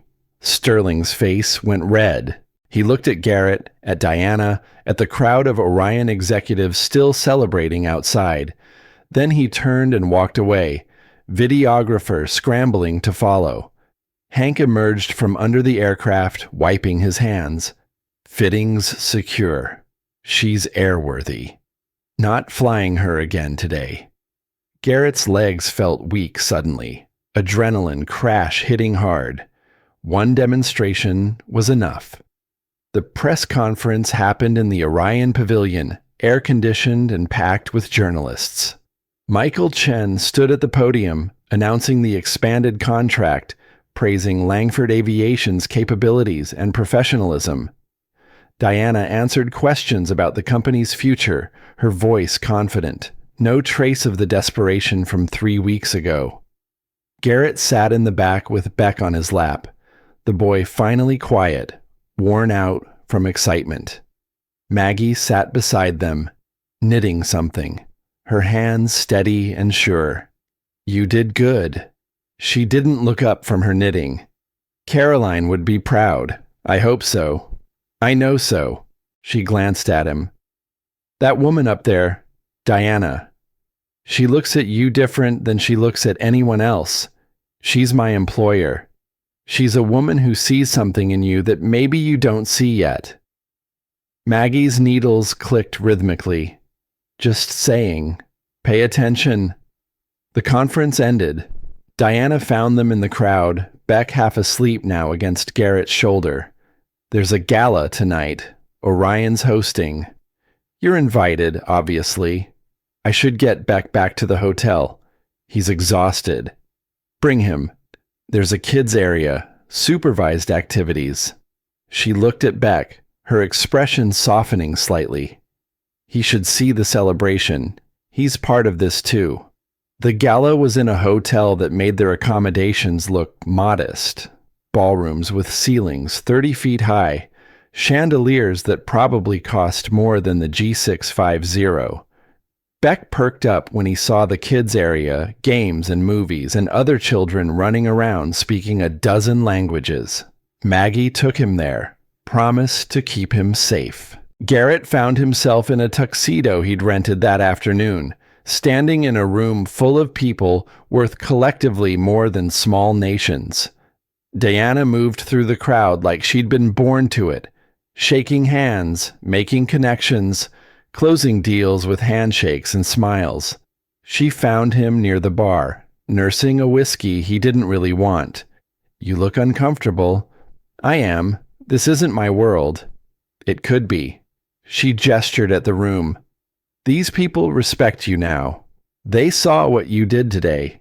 You're not just a pilot to them anymore. You're a symbol of what? Excellence, perseverance, the idea that skill and courage still matter. She paused. Michael Chen wants you to fly at the Paris Air Show in June. Boeing's asking about using you for their new business jet launch. You've got offers I haven't even told you about yet. I just want to fly and go home to my son. You can do both. Diana looked at him directly. But you need to decide what you want this to be. A job, or a career, a way to survive, or a way to thrive. Before he could answer, Sterling Blackwood appeared, flanked by two men in dark suits. His expression was thunderous. Diana, we need to talk. Now. This isn't the time.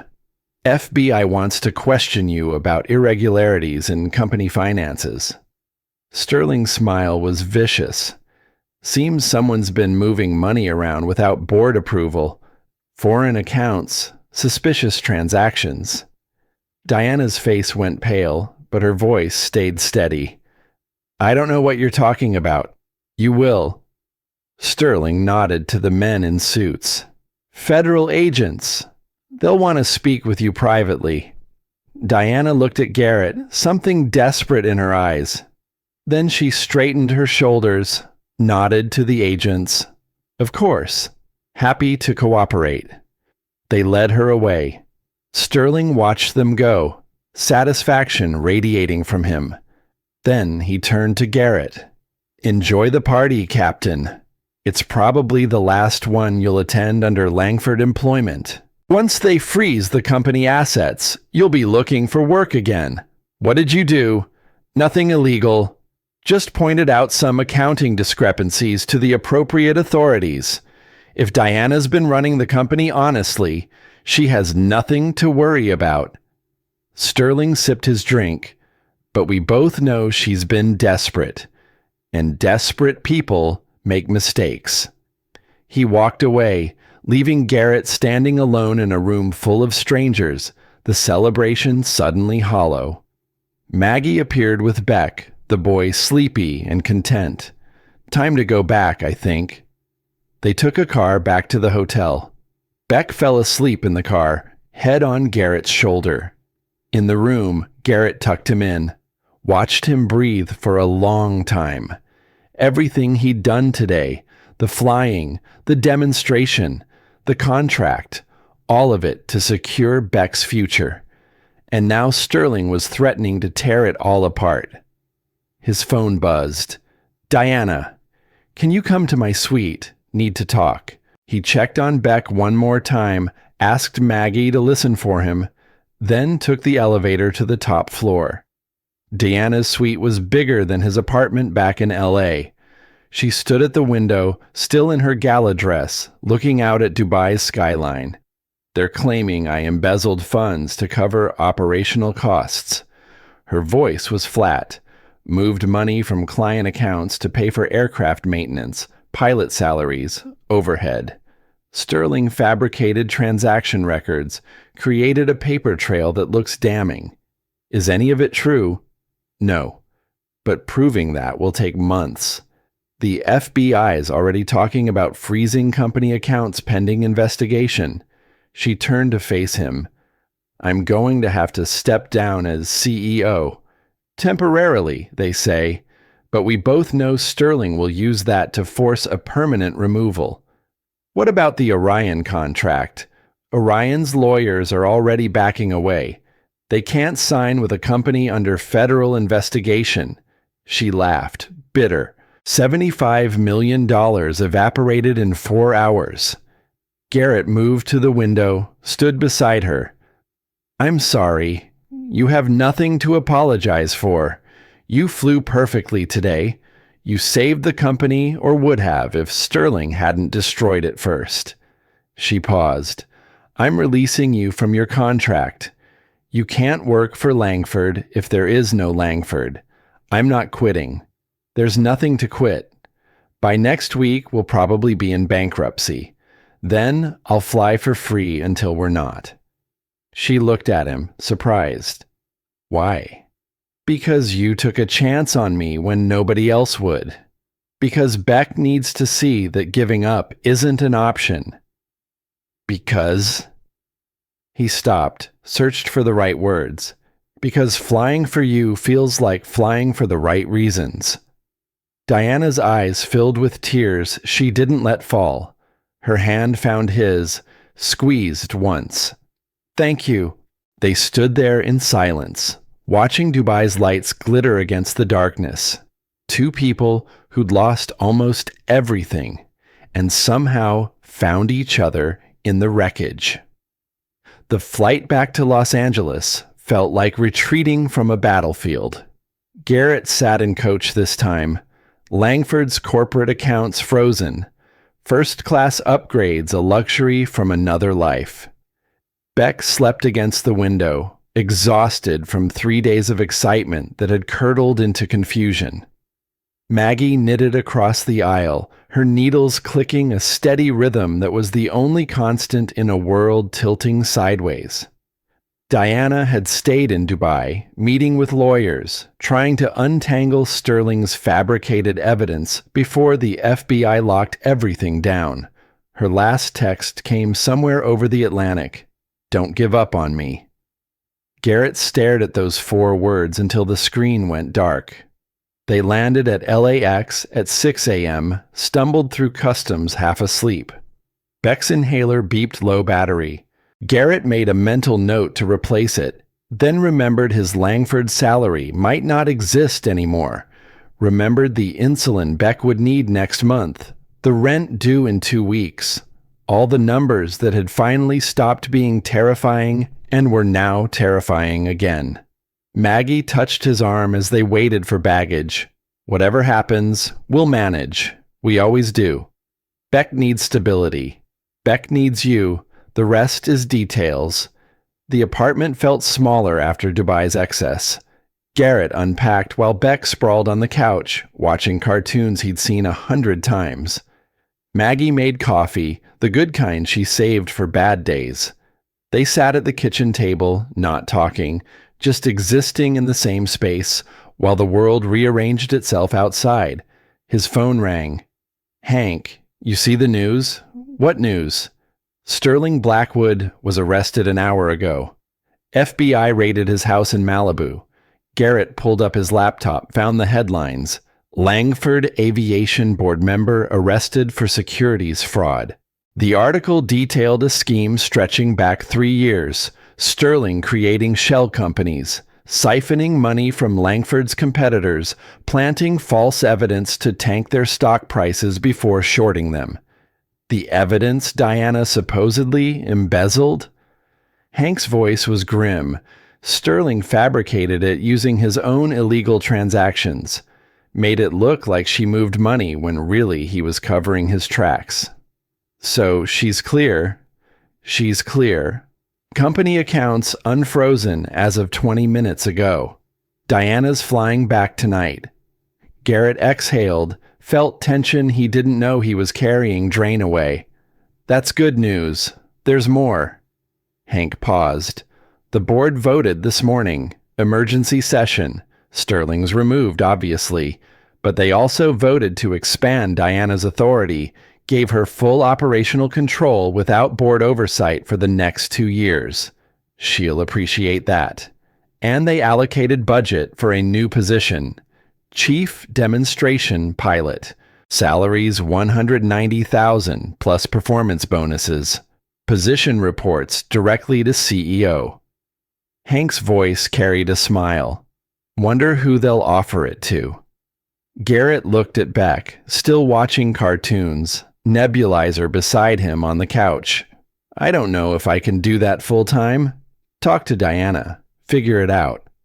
But Rhett, you earned this. Don't turn it down because you're scared. After he hung up, Garrett sat with the news. Let it settle. Chief Demonstration Pilot meant travel, meant air shows and expos and weeks away from Beck. But it also meant security, meant Beck's medical bills covered, meant maybe someday not choosing between asthma medication and groceries. Beck appeared in the kitchen doorway, dragging his blanket. Daddy, are you still a pilot? Yeah, buddy. Still a pilot. Good. I told the kids at school you fly upside down. That's true. They didn't believe me. They will when they see the videos. Beck climbed into his lap, small and warm and trusting. I'm glad you fly again. You're happier. Am I? Yeah. You smile more. Like in the pictures with Mama Caroline. Garrett held him. This child who saw everything, who carried too much wisdom for 5 years. You're pretty smart, you know that? I know.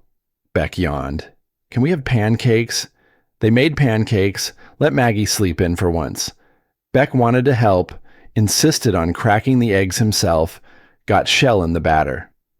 Garrett fished it out, poured misshapen circles onto the griddle.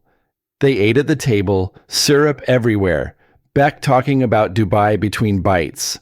The tall building was so tall, and the water was blue like crayons. And Baba Maggie bought me a toy plane. He jumped down, ran to his room, came back with a plastic G650. See? It looks like yours. Pretty close. Can I fly one someday? When you're bigger. Much bigger. How much bigger? College bigger. Beck considered this. That's a long time. It'll go faster than you think. That afternoon, while Beck napped, Garrett pulled out Caroline's letter again. Read it in the kitchen light. Her handwriting familiar as his own thoughts. The sky is where you belong. It's not where you go to escape Earth. It's where you go to remember why Earth matters. He'd been flying to escape for 8 years. Even the San Francisco flight, even Dubai, part of him had been running from the ground, from the weight of being Beck's father, from the terror that he'd fail this child the way he felt he'd failed Caroline. But Beck didn't need a pilot. Beck needed a father who flew. There was a difference, subtle but total. His phone buzzed. Diana, I'm back. Can we meet? When? Now. I'm outside. He looked out the window. Her car sat at the curb, black Mercedes, engine running. Garrett told Maggie he'd be back, took the stairs 2 at a time. Diana was in the back seat, still in travel clothes, hair pulled back, no makeup, looking more exhausted than he'd ever seen her. He slid in beside her. Heard you had an interesting morning. Sterling's in federal custody. They found evidence of fraud across 6 companies, including 2 of our competitors. She stared straight ahead. He was systematically destroying the industry, planning to buy everything at fire sale prices through offshore holdings. How long had it been going on? 3 years. Since before I became CEO. She finally looked at Garrett.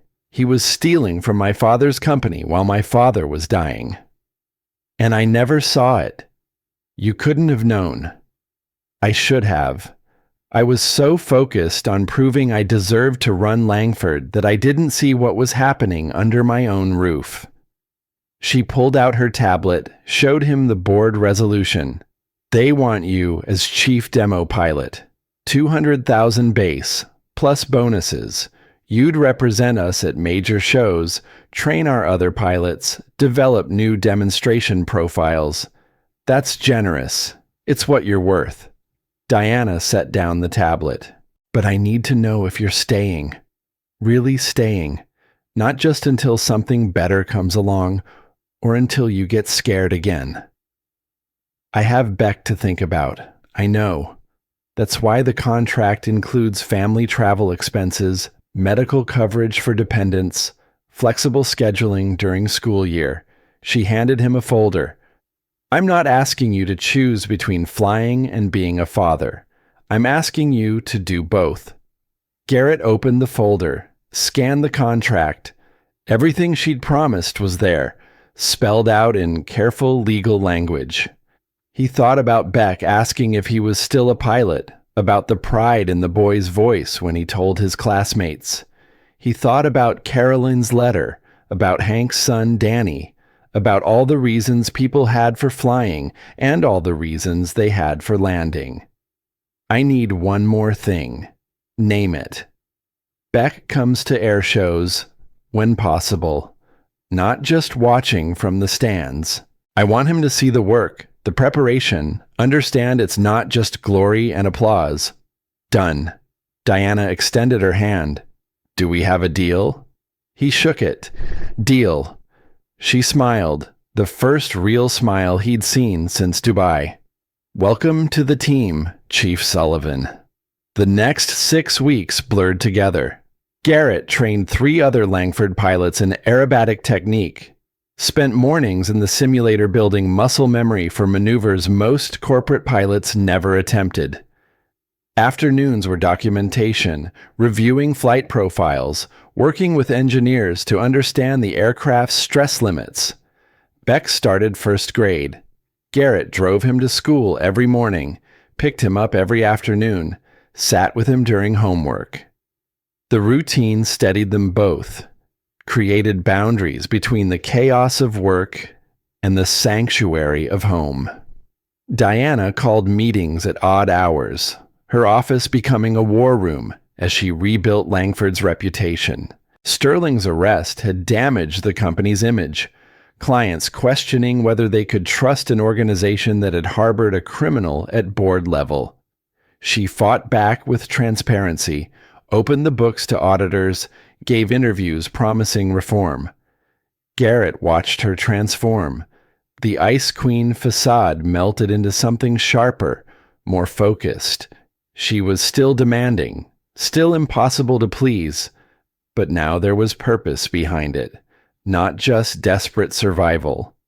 3 weeks after Dubai, she showed up at his apartment unannounced. Beck answered the door, recognized her immediately. Your daddy's boss. I am. Diana crouched down, eye level with him. Is your dad home? He's fixing dinner. Beck grabbed her hand, pulled her inside. We're having spaghetti. Do you like spaghetti? I do. Garrett appeared from the kitchen, dish towel over his shoulder, surprised. Diana, we didn't have a meeting scheduled. This isn't business. She held up a bottle of wine. I brought a housewarming gift. 6 weeks late. But still, we've lived here 5 years. Then consider it a congratulations gift for not quitting when things got hard. They ate spaghetti at the small table, Beck monopolizing the conversation, telling Diana about first grade, about his teacher, Mrs. Patterson, about the volcano project he was building with Maggie's help. Diana listened like it mattered, asked questions, laughed at his jokes. After dinner, Beck showed her his room, the toy planes arranged on shelves, the drawings taped to walls. Diana studied them, pointed at one of Garrett in a cockpit. You drew this? Last week. That's Daddy flying in Dubai. It's very good. I'm going to be a pilot too. When I'm college bigger. Your dad tell you that?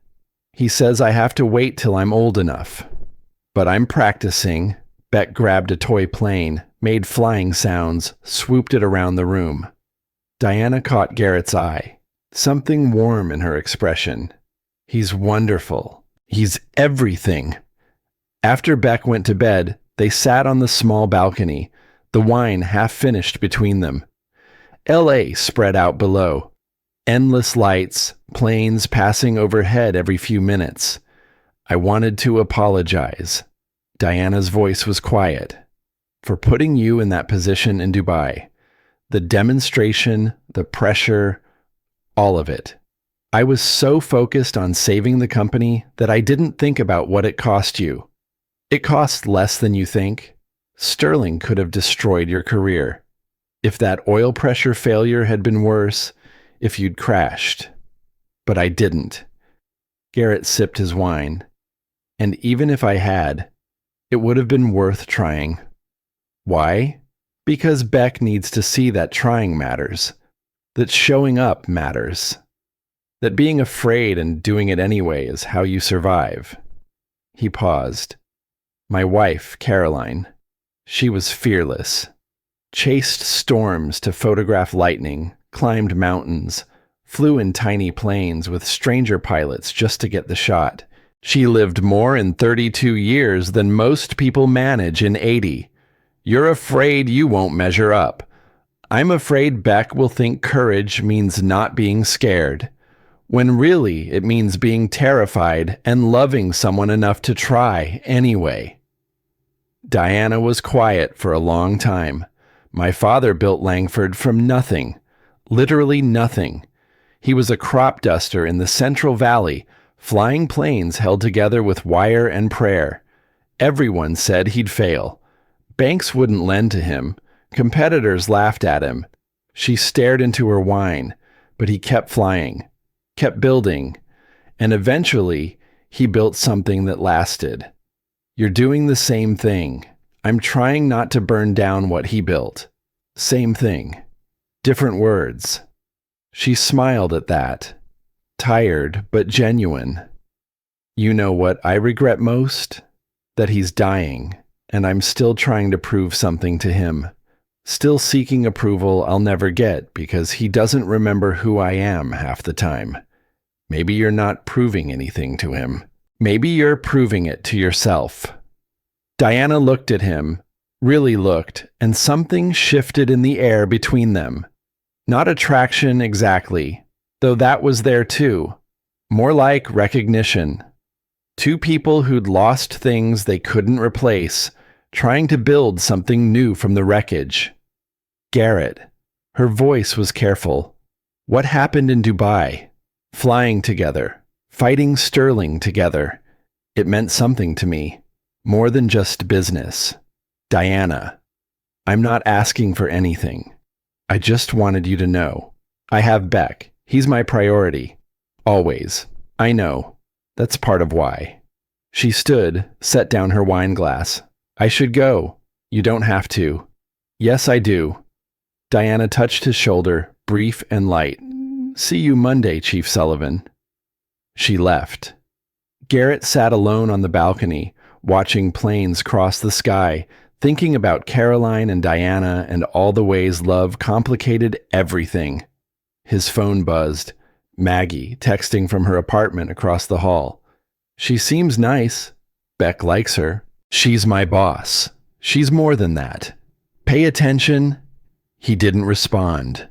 Went inside, checked on Beck. Found the boy tangled in blankets. Inhaler on the nightstand within easy reach. Garrett straightened the blankets, sat on the edge of the bed, watched him breathe. Beck's eyes fluttered open. Daddy? Go back to sleep, buddy. Is Miss Diana your friend? She's my boss. Can she be both? Maybe. Someday. I like her. She asked good questions about my volcano. She did. Beck's eyes closed again, drifting. Love you, Daddy. Love you too. The weeks turned into months. Garrett flew demonstrations at 3 more air shows, each one building his reputation, building Langford's credibility. By October, they'd recovered all the clients lost during Sterling's scheme, added 5 new corporate accounts, expanded operations to include international charters.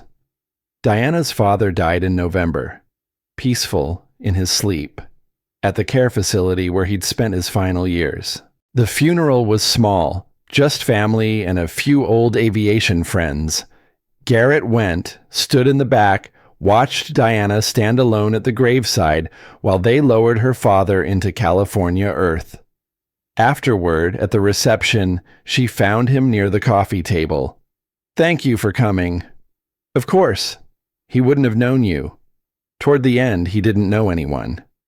But I think he would have liked what you did. Saving his company. Keeping it flying. You saved it. I just flew the planes. You did more than that. She looked at the crowd of mourners, people who'd known her father in his prime, when he was William Langford the legend instead of William Langford the dementia patient. He used to say the only thing that mattered was keeping the aircraft in the air. Everything else was just noise. Smart man. Terrible father. But smart. In December, The Paris Air Show contracts came through. 3 demonstrations, $200,000 plus expenses. Diana presented the offer at a team meeting, eyes finding Garrett's across the conference table. Paris is the big leagues. Every manufacturer, every airline, every defense contractor. You nail these demos, we're positioned for growth we haven't seen since my father's era. When? June. 3 days of flying. 2 weeks total trip. She paused. Beck will be out of school. You could bring him and Maggie. Make it educational. Beck would love Paris. Then it's decided. Diana closed her folder. Meeting adjourned. The others filed out. Garrett stayed, waited until the room emptied. That was generous. The family travel inclusion. I meant what I said. You don't have to choose. Still, thank you. Diana gathered her papers, not meeting his eyes.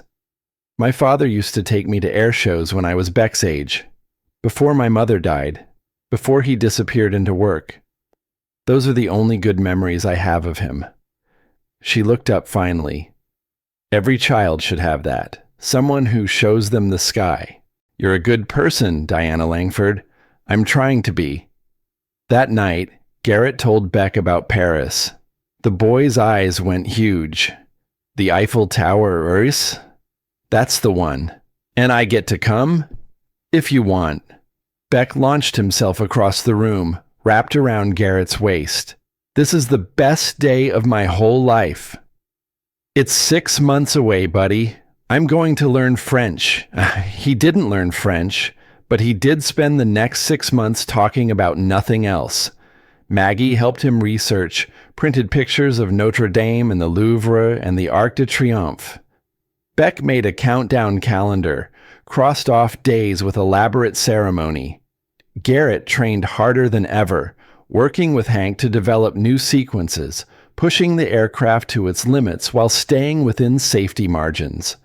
The demonstrations needed to be flawless. Paris wasn't Dubai. Paris was where reputations were made or destroyed permanently. In March, Diana's lawyers settled the last of Sterling's mess. The fraud charges had revealed connections to organized crime, money laundering schemes that stretched across 3 continents. Sterling would spend the next 20 years in federal prison. His attorneys tried bargaining, offering information about other corruption in the industry. The FBI was interested. Diana was not. Let him rot. She told Garrett this in her office, standing at the window that overlooked the runways. He tried to destroy everything my father built, everything I fought to preserve. I don't care what information he has. Revenge isn't usually your style. It's not revenge. It's justice. April brought Beck's 6th birthday. Garrett threw a party at the apartment, invited the whole first grade class. 20 screaming children, cake everywhere, presents piled high. Diana showed up with a gift, a model aircraft kit of a Gulfstream G650, complete with tiny decals for Langford Aviation. Beck unwrapped it, looked up at her with something like awe. This is so cool. You can build it with your dad. Learn how the aircraft works. Will you help too? If you want me to. They built it together over the following weekends, the 3 of them at Garrett's kitchen table, gluing tiny pieces, reading instructions, Beck's tongue stuck out in concentration. Diana was surprisingly patient, letting Beck make mistakes, helping him fix them without taking over. Maggie watched from the living room, knitting and smiling. One Saturday, after Diana left, she cornered Garrett in the kitchen. You know she's in love with you. She's my boss. She's a woman who looks at you like you hung the moon. And you look at her the same way when you think no one's watching. It's complicated. Love always is. Maggie set down her knitting. Caroline's been gone 8 years, Rhett. She wouldn't want you alone forever. I'm not alone. I have Beck. Beck needs a mother. And you need a partner. Someone who understands what you do, who you are. She picked up her knitting again. Diana understands. He didn't have an answer for that. May came fast. Final preparations for Paris consumed everyone. Garrett flew practice runs daily. Hank monitoring every detail, making notes, suggesting adjustments. The aircraft was perfect. Engines overhauled, systems checked and double-checked, paint gleaming. 2 weeks before departure, Beck had an asthma attack at school. Bad enough that Mrs. Patterson called 911. Bad enough that Garrett's phone rang in the middle of a training flight and he nearly put the aircraft into the ground from distraction. Hank took controls, talked him through landing, drove him straight to the hospital. Beck was in a bed, oxygen mask on, eyes wide and scared. Garrett gathered him up, held him despite the wires and tubes. "I'm okay, Daddy. Just couldn't breathe for a minute." The doctor said it was triggered by exercise, Beck running too hard at recess. New medication, stronger inhaler, warning that it could happen again. Garrett sat in the hospital chair after Beck fell asleep, head in his hands, wondering how he could fly to Paris when his son's lungs might stop working without warning. Diana found him there at midnight. Maggie had called her. She sat in the other chair, didn't say anything, just sat. Finally, Garrett spoke. "I can't do Paris. I can't be that far away if something happens. Beck's going to be fine. You don't know that." "No, but I know he's terrified of holding you back. He told me. At the birthday party." She looked at Beck sleeping. "He said he's scared you'll stop flying because of him. He's 6. He doesn't understand. He understands more than you think." Diana leaned forward. "Rhett, you're teaching him that love means sacrifice."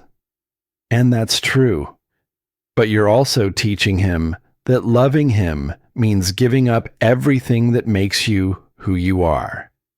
Is that the lesson you want him to learn?" The words hit like stones. Garrett stared at his son. This small person he'd break himself protecting. "I lost Caroline. I can't lose him too." "You won't. We'll bring the best pediatric respiratory specialist in Europe. We'll have emergency protocols at every venue. We'll have Maggie with him 24/7. She touched his arm. "But you have to trust that Beck is stronger than you're afraid he is. What if I'm wrong? Then we deal with it. Together." The word hung between them. Together. Not you alone. Not just professional support. Together, like partners, like people who'd chosen each other. Garrett took a breath. "Okay, we go to Paris." Diana squeezed his hand. "We go to Paris." Paris in June was a city made of light. Garrett stood on the balcony of their hotel near Le Bourget Airport, watching the sun rise over slate rooftops and the distant silhouette of the Eiffel Tower. Beck was already awake, face pressed against the glass, counting planes taking off from the airfield. "Today's the day, Daddy. One of 3 days." Garrett pulled him close. "Remember what we talked about? You fly, I watch with Baba Maggie and the doctor. I use my inhaler if I need to. I don't worry." Perfect. The pediatric specialist Diana had hired was named Dr. Laurent, a calm French woman with gray hair and kind eyes. She'd examined Beck yesterday, adjusted his medication, declared him stable enough to travel. Now she sat in the hotel restaurant with Maggie, both of them watching Beck devour croissants like he'd never seen bread before. Diana appeared in the lobby, already dressed for the air show, Langford aviation credentials around her neck. She looked different in Paris, lighter somehow. The weight she'd carried for 2 years eased by Sterling's imprisonment and the company's recovery. Ready? As I'll ever be. The Paris Air Show was everything Dubai had promised to be and more. 400,000 attendees, every major aerospace company on Earth, aircraft worth billions displayed like art. The demonstration area stretched across 2 runways, crowds packed 20 deep behind barriers. Garrett's first flight was scheduled for noon. He spent the morning in pre-flight checks, walking the aircraft with Hank, testing every system twice. The G650 gleamed white and silver, French sun glinting off its wings. Everything perfect. Everything ready. Beck found him at the aircraft stairs, Maggie and Dr. Laurent trailing behind. The boy wore a Langford aviation cap Diana had given him, too big for his head, slipping down over his eyes. "Fly good, Daddy. I will. Do the upside down part. That's my favorite. We'll see." Garrett hugged him, felt the small body warm and solid and breathing just fine. "Go watch with Baba Maggie. I'll wave when I take off." The announcement came in French, then English. Langford Aviation Demonstration, Gulfstream G650, Captain Garrett Sullivan piloting. Garrett climbed into the cockpit, settled into the seat that had become more familiar than his own bed. Hank wasn't flying today. This was solo. Tower clearance came through. He taxied to the active runway, ran through final checks. The crowd noise was a distant rumble, barely audible through the canopy. He found the VIP area with his eyes, saw Beck standing on a chair, binoculars raised. Garrett waved. Beck waved back, jumping. Then he focused, released brakes, advanced throttles. The aircraft leaped forward, eager as always. Rotation, climb out, the crowd falling away beneath him. At 3,000 feet he leveled, took a breath, began the sequence. The vertical climb, holding it longer than Dubai, pushing the aircraft to its absolute limit. The barrel roll, this time around the Eiffel Tower itself with special clearance, the iron lattice sliding past his wingtip close enough to see tourists waving from the observation deck. The inverted flight over the Seine, the river a silver ribbon above his head, while his stomach tried to convince him up was down. Each maneuver built on the last, a story told in motion and speed and defiance of gravity. The crowd roared at every pass, the sound reaching him even at altitude. When he landed, the applause lasted 3 full minutes. Diana met him at the aircraft, eyes bright. That was extraordinary. Just doing the job. That was way more than the job.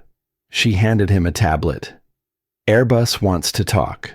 Boeing's asking for a meeting. 3 airlines want you to consult on pilot training programs. Can it wait? I need to see Beck. Of course.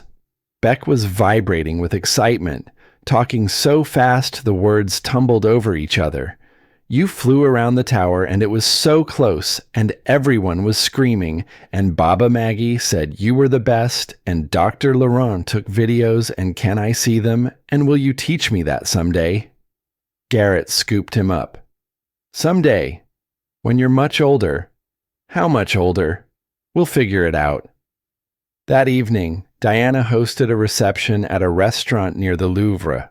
Corporate sponsors, potential clients, aerospace executives in suits that cost more than cars. Garrett stood near the window in borrowed formal wear, watching the city lights reflect off the Seine, feeling completely out of place. Diana found him there, handed him champagne he didn't want. You should be working the room. These people want to meet you. I'm not good at this part. You flew upside down over the Eiffel Tower this morning. This should be easy. Flying's physics. This is politics. She smiled at that. Fair point, but politics pays for the flying. Michael Chen approached, Orion executives in tow. They wanted to discuss expanding beyond Paris, a full circuit of airshows across Europe and Asia. The money they mentioned made Garrett's head spin. I need to talk to Diana about scheduling. We are talking to Diana. Chen gestured at her. She's right here. I meant privately. about family considerations. Chen's expression softened. The kid. Beck. Right? Bring him. Orion will cover educational tutors, medical staff, whatever he needs. We're not asking you to choose.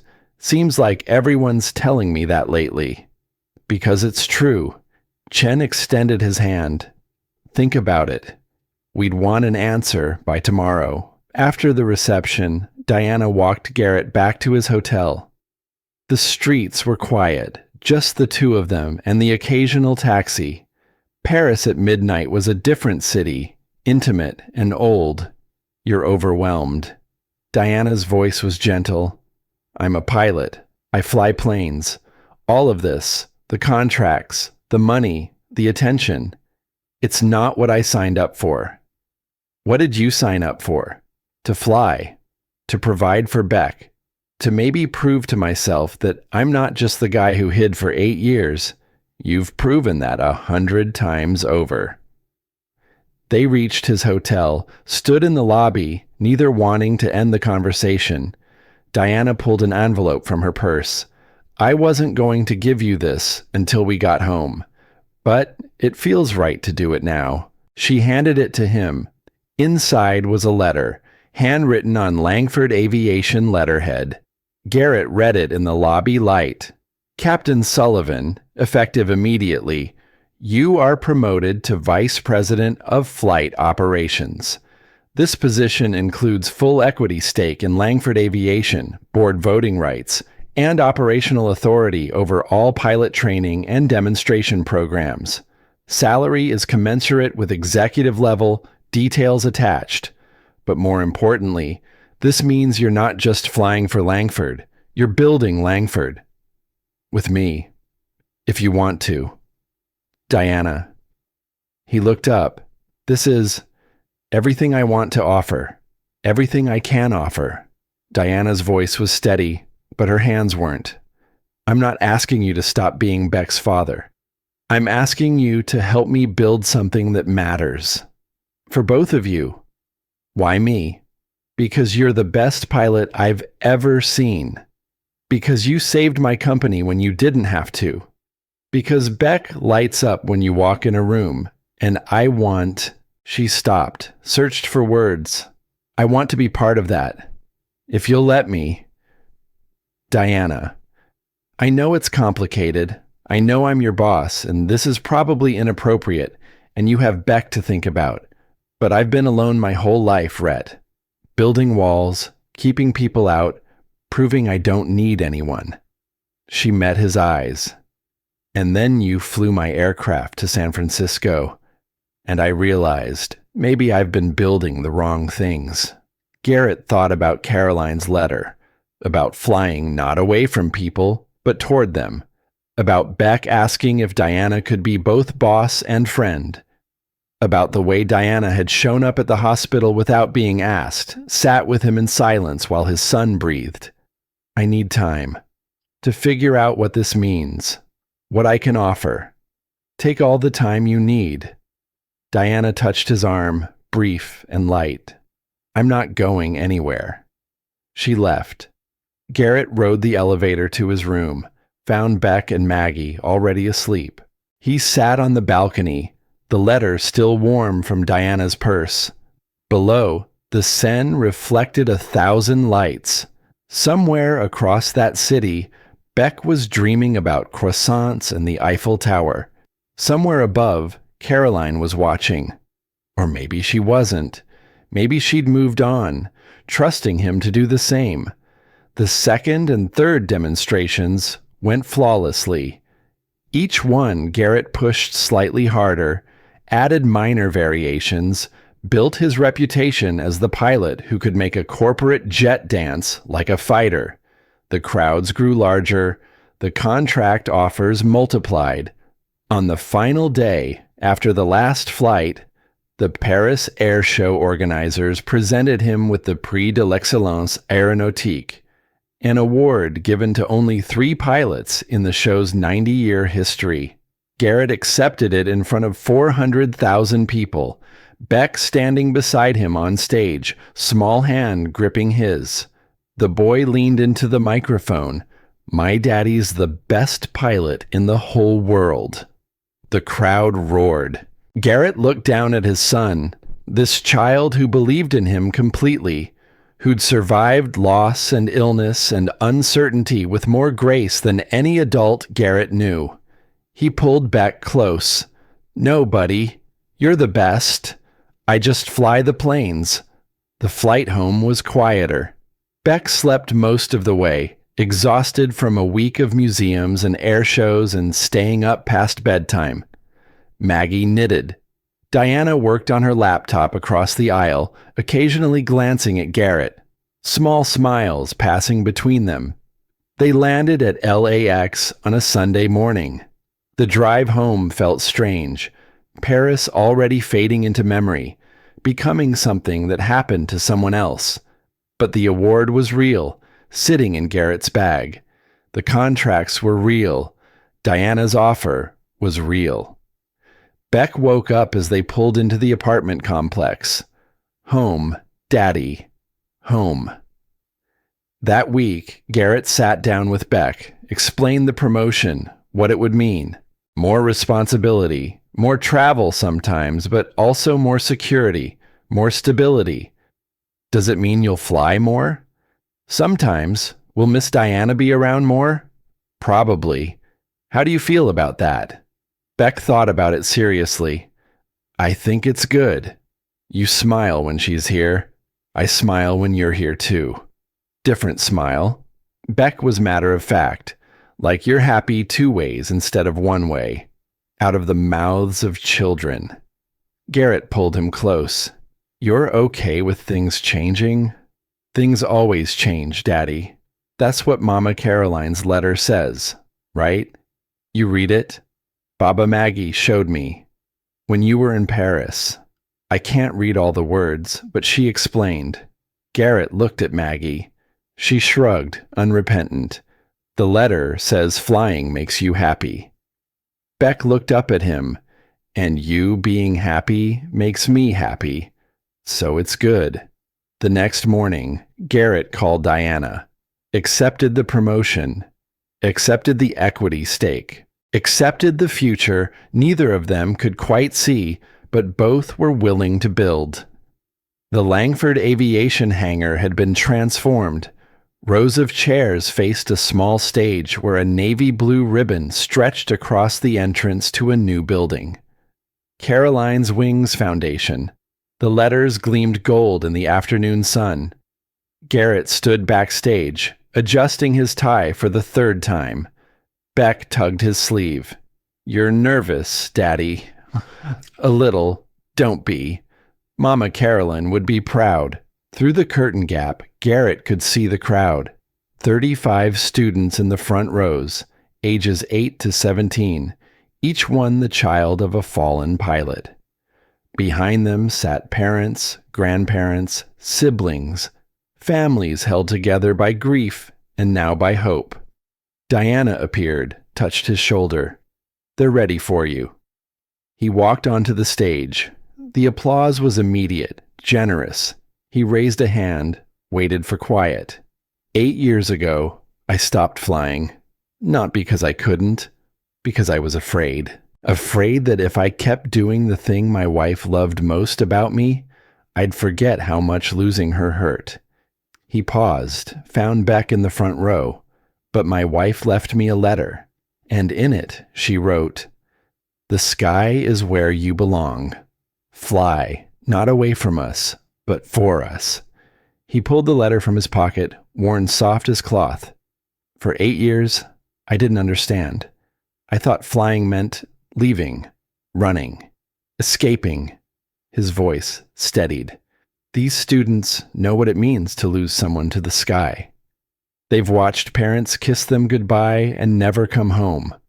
Some of you, he gestured to the families, have folded flags that should still be flying. You've heard taps played over graves, too fresh. A woman in the third row wiped her eyes. Caroline's Wings isn't about teaching you to fly. It's about teaching you that the sky doesn't take, it gives. Your parents didn't die doing something meaningless. They died doing something that mattered. And this program exists to make sure you can do the same. If you want to." He nodded to Beck, who ran up with scissors. Together, they cut the ribbon. It fell in 2 blue curves. The students stood, applauding. Then one of them stepped forward, a girl, maybe 13, dark hair in a braid. She climbed the stage, held out her hand. "My dad flew C-100s. Afghanistan," she swallowed. "He died when I was 9. I thought I'd hate flying forever. You don't have to fly to honor him. I know, but I want to." She looked at the new building, at the simulators visible through the windows. "I want to understand what he loved enough to leave us for." Garrett pulled her into a hug. She held on tight. This child who'd lost what he'd lost, who was choosing courage anyway. When he looked up, Diana stood at the stage edge, tears streaming. Behind her, Maggie held Beck, both of them crying too. And Hank. Hank saluted, sharp and precise, the way you salute ghosts who earned it. The ceremony ended. Students filed into the building, touching controls, asking questions, beginning. Garrett stayed on the empty stage, watching them discover what he'd rediscovered. This was the 4th climax, not a demonstration of skill, a demonstration of purpose. "Caroline would be proud," Diana said quietly, appearing beside him.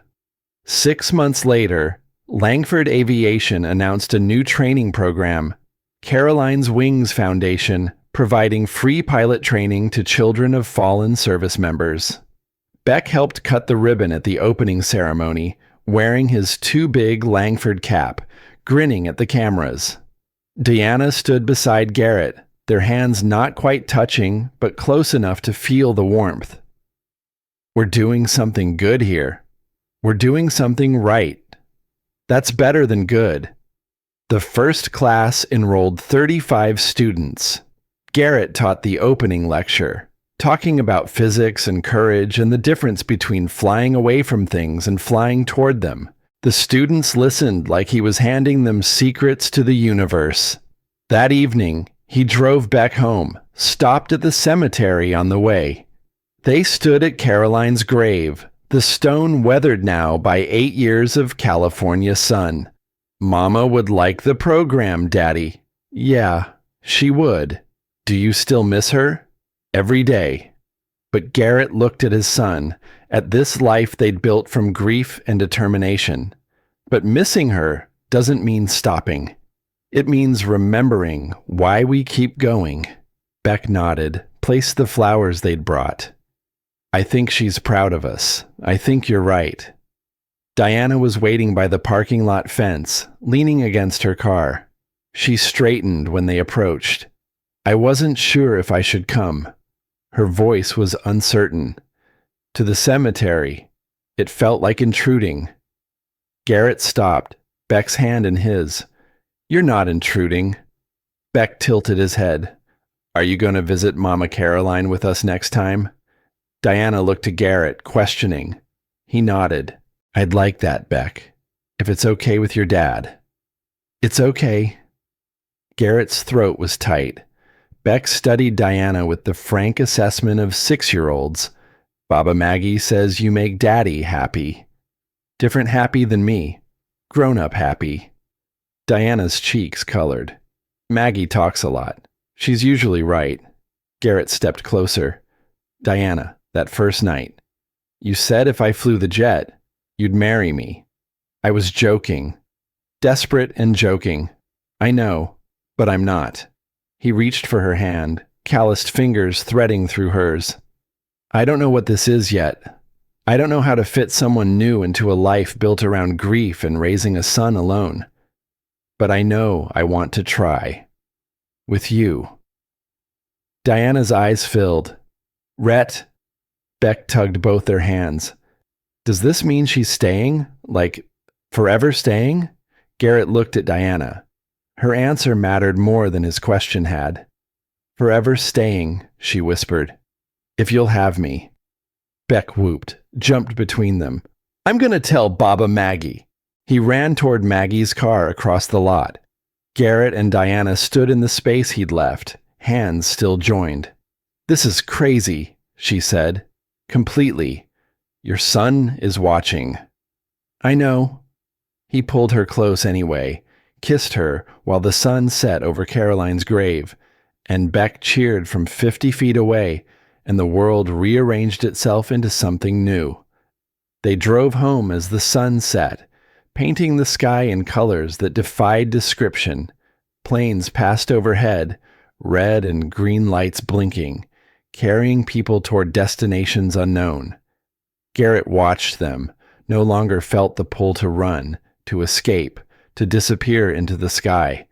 The sky wasn't where he went to leave Earth anymore. It was where he went to remember why Earth mattered. Beck fell asleep in the car. Garrett carried him upstairs, tucked him in, sat on the edge of the bed watching him breathe. The nebulizer sat on the nightstand, ready if needed. But tonight, Beck's lungs were clear, his breathing steady. Diana texted, "Dinner this weekend? All three of us?" Garrett looked at Beck, at this child who'd given him permission to be happy 2 ways instead of 1. He typed back, "We'd like that." He turned off the light, closed the door partway, stood in the hallway of his small apartment that had held so much grief and was slowly filling with something else, not forgetting, never forgetting, but making space for what came next. Outside, another plane passed over, engines humming their steady song. Garrett listened until it faded, then went to his room, pulled out Caroline's letter one last time. Fly, Rhett. Not away from us. For us. Carolyn had been right all along. The sky wasn't an escape. It was the reason to stay grounded. Flying made him a better father, a better man. Beck deserved to see that. Tomorrow he'd fly again. But tonight he was exactly where he needed to be. Home.